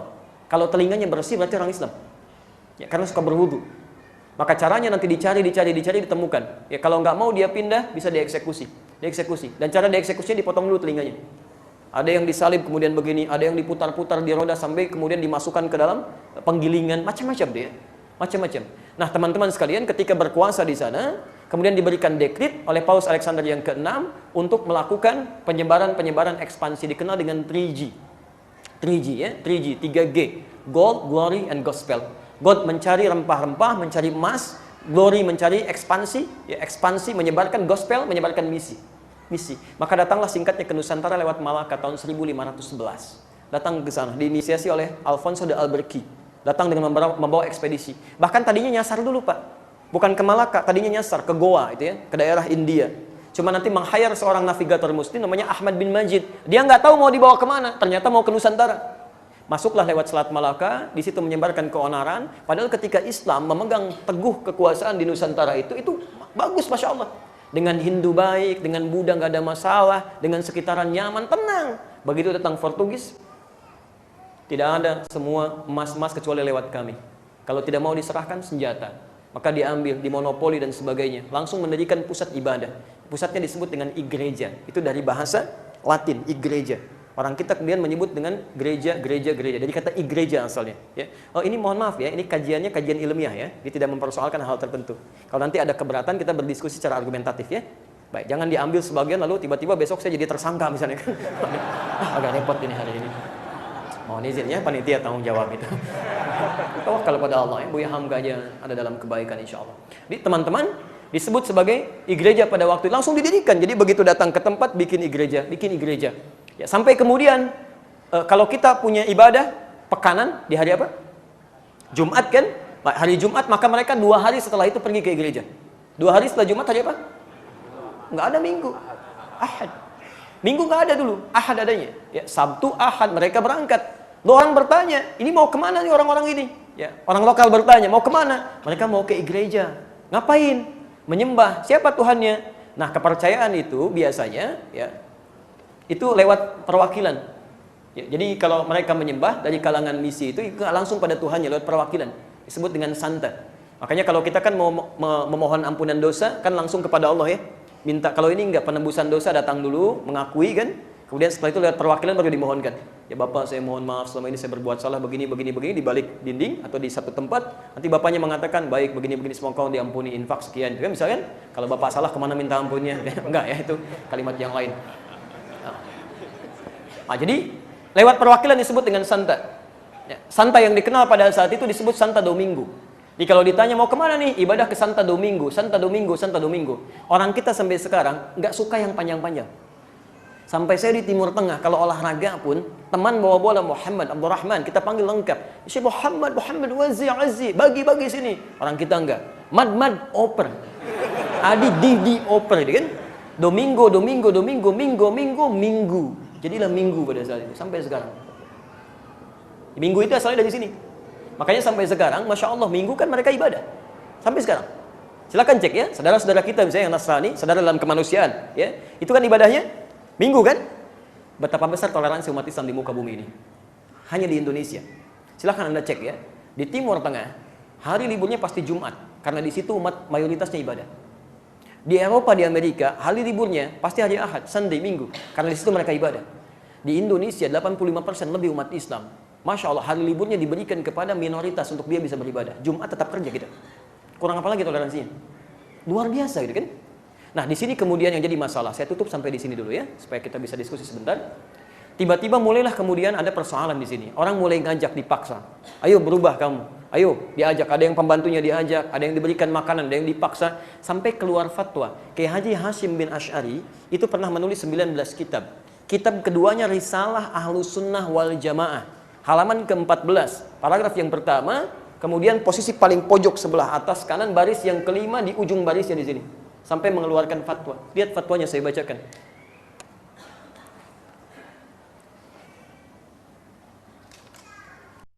Lihat kalimatnya.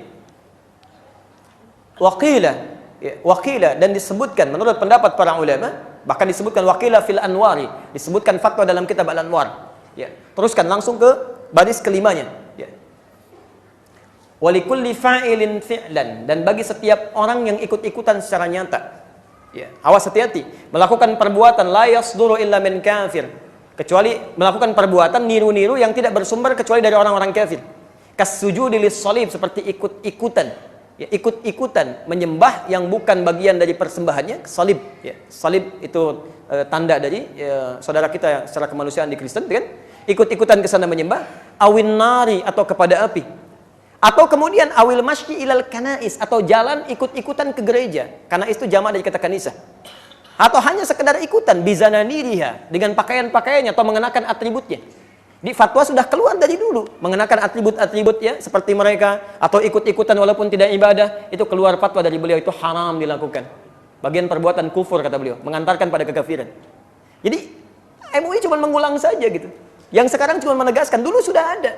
Karena saat mereka datang itu bukan sekedar datang untuk berbuat kebaikan, tapi ingin merampas marwah kehidupan, ingin mengajarkan sesuatu yang baru dengan cara paksaan dan sebagainya. Makanya pada satu keluar fatwa dari para ulama untuk mempertahankan nilai-nilai kebaikan di Nusantara ini. Disingkatnya kemudian, ya tahun 1629 datang VOC, Portugis kemudian pergi setelah berjihad, Fathullah. Fathullah itu dikenal dengan Fathahillah. Fathahillah itu menantunya Sunan Gunung Jati, menikah dengan anak putri keduanya. Baik, setelah itu secara singkat saya akhiri di sini. Datang Belanda, singkatnya terjadi perjuangan-perjuangan. Tahun 1905 bertemulah 5 tokoh muslim dari keturunan Arab di daerah Krukut, Tanah Abang. Sampai sekarang kan daerah Tanah Abang banyak teman-teman dia, dari keturunan Arab. Berkumpul mereka, bagaimana cara menghadapi Belanda ini supaya kita bisa baik dan bisa sejahtera kembali. Singkatnya kemudian dihimpun para ulama, kita sepakat harus mendirikan lembaga pendidikan Islam. Karena pendidikan kita tertinggal. Maka kumpul mereka bersepakat mendirikan jamiah disebut Jamiatul Khair, yang diundang para ulama besar termasuk Kiai Haji Ahmad Dahlan. Maka ditetapkan Jamiatul Khair, dipilih gurunya Syekh Ahmad Surkati dari Sudan, yang datang tahun 1911. Disinergikan dengan Solo Kiai Haji Samanhudi, pebisnis muslim dikumpulkan. Kemudian Kiai Haji Ahmad Dahlan pulang ke Yogyakarta bikin Muhammadiyah 1912. Kemudian di Surabaya Kiai Haji Umar Said Cokro Aminoto menyampaikan nilai-nilai pergerakan dalam konsep keislaman sesuai petunjuk Nabi. Di antara muridnya Insinyur Soekarno. Sampai tanggal 10 Agustus 1945 bertepatan dengan 9 Ramadan itu, Anda tidak banyak yang tahu barangkali. Saat akan proklamasi disampaikan, itu Insinyur Soekarno sakit. Dengan izin Allah, ada seorang keturunan Arab dari Hadramaut namanya Syekh Faraj, Faraj bin Martah. Beliau membawakan madu Arab diberikan kepada Insinyur Soekarno. Bukan cuma itu saja. Di mana proklamasi disampaikan? Taunya cuma Jalan Pegangsaan Timur nomor 56. Itu rumah beliau, rumah Syekh Faraj diwakafkan itu untuk proklamasi. Diwakafkan, itu keturunan Arab itu. Diwakafkan oleh beliau demi proklamasi keislaman, NKRI, disampaikan di situ proklamasi jam 10 tanggal 17 Agustus 1945 yang mewakafkan rumahnya orang Islam dari keturunan Arab, memberikan madunya beliau, sampai saya punya salinan suratnya bagaimana Insinyur Soekarno memberikan ucapan terima kasih pada keturunannya yang kemudian tinggal di Bogor. Itu peran muslim di situ. Dan banyak kemudian yang berjuang, ada fatwa jihad macam-macam dan sebagainya. Ya, jadi agak unik kalau sekarang banyak orang Arab dipersoalkan, Din.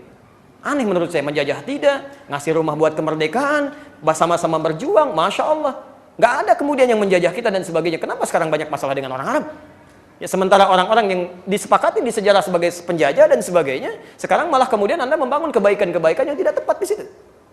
Maka dari itu teman-teman sekalian, sampai kita ketemu di akhirnya itulah Islam, dari perjalanannya, ya kita sekarang tinggal menghadirkan kembali. Alhamdulillah sekarang banyak kebaikan-kebaikan. Sudah banyak orang ke masjid untuk ibadah, senang dengan itu. Tapi tidak cukup sampai situ. Kita harus kembalikan kepada Nabi pernah mengajarkan bagaimana, ulama kita pernah mengajarkan bagaimana, supaya kebaikan-kebaikan itu terserap lagi dan teraplikasikan dalam kehidupan kita. Maka pulang dari sini, ayo kembali untuk berislam dengan baik. Ya, kata Nabi, maaf, di hadis Muslim, hadis 145, saya tutup sampai sini. Ya, badal Islamu gharibah. Asalnya Islam datang dalam keadaan yang gharib, asing. Sedikit tadi, tapi kemudian meluas, wasayaudu ghariban, maka akan muncul dalam keadaan asing lagi. Dimohon maaf kalau Anda sekarang mau berislam tiba-tiba jadi terasing, mau mengikuti sunnah Nabi tiba-tiba jadi terasing dan sebagainya. Itu artinya ada kebaikan-kebaikan bahwa Islam kita benar di situ. Ya fatuba lil ghuraba, maka berbahagialah bagi orang yang dianggap terasing pada saat itu. Nah, tugas kita bukan untuk jadi orang asing, bukan mengasingkan diri.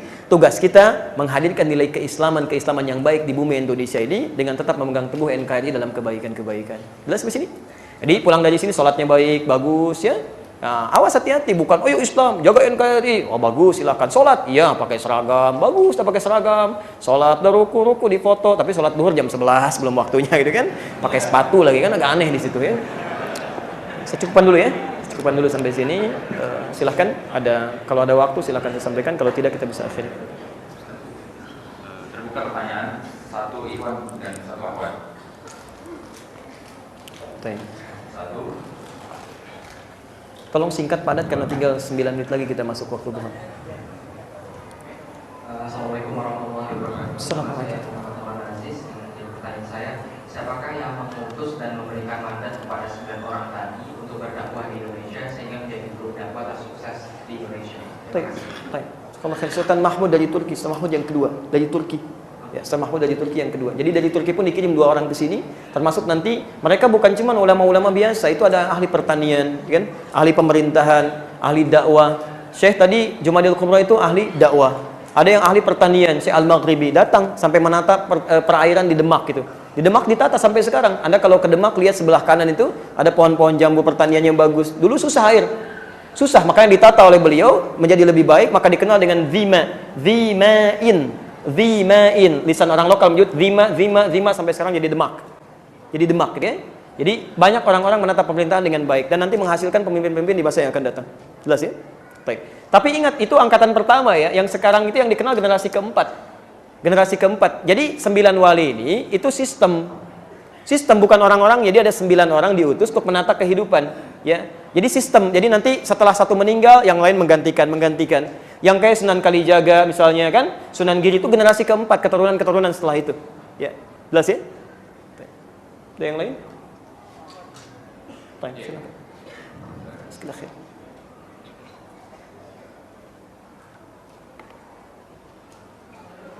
Assalamualaikum warahmatullahi wabarakatuh.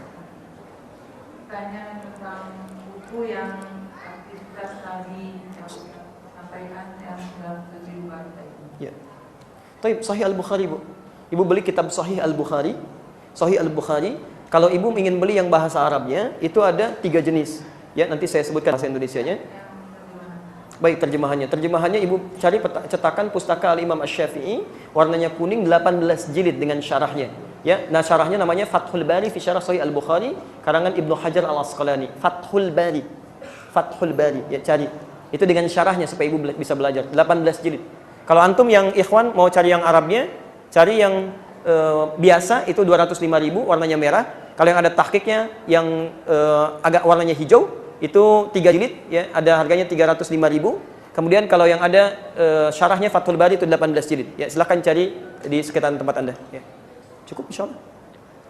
Baik, teman-teman sekalian, mohon izin barangkali ada beberapa pertanyaan yang antum ingin sampaikan, tapi kita juga memiliki waktu yang sangat terbatas. Nanti bisa disampaikan setelah Ustaz selesai di sini. Apa ya? Jadi kita bisa cukupkan dulu ya untuk bersiap-siap untuk menunaikan sholat zuhur. Teman-teman mohon izin menyampaikan informasi, jika ada pertanyaan yang lain untuk didiskusikan, nanti kita punya satu acara namanya Al-Quran Sunnah Solution. Jadi diskusi jawabannya dari Quran dan Sunnah semua. Itu di hari Kamis malam Jumat dan tersambung live di Akhyar TV, akhyar.tv. Yang bisa hadir ke Bekasi silahkan di Masjid Al-Ihsan Pondok Timur Mas. Kalau tidak tersambung, antum bisa lewat Akhyar TV. Di situ silahkan sampaikan pertanyaan dan kita akan diskusikan sesuai jawaban Al-Quran dan Sunnah Rasulullah SAW. Baik teman-teman sekalian, demikian yang saya sampaikan. Jika ada yang benar dari Allah dan Rasulnya silahkan diamalkan. Kalau ada yang keliru itu mutlak kesalahan saya, mohon dimaafkan. Tunjukkan pada saya untuk saya koreksi. Dan izin ya, tolong garis bawahi, tinggalkan pendapat saya yang keliru, ambil pendapat ustadz lain yang lebih baik dalam kebaikan, dan hindarkan perdebatan yang tidak bermanfaat. Baik, subhanakallahumma bihamdika asyhadu an la ilaha illa anta astaghfiruka wa atubu ilaik. Wa akhiru da'wana alhamdulillahi rabbil alamin. Wa afu minkum. Assalamualaikum warahmatullahi wabarakatuh.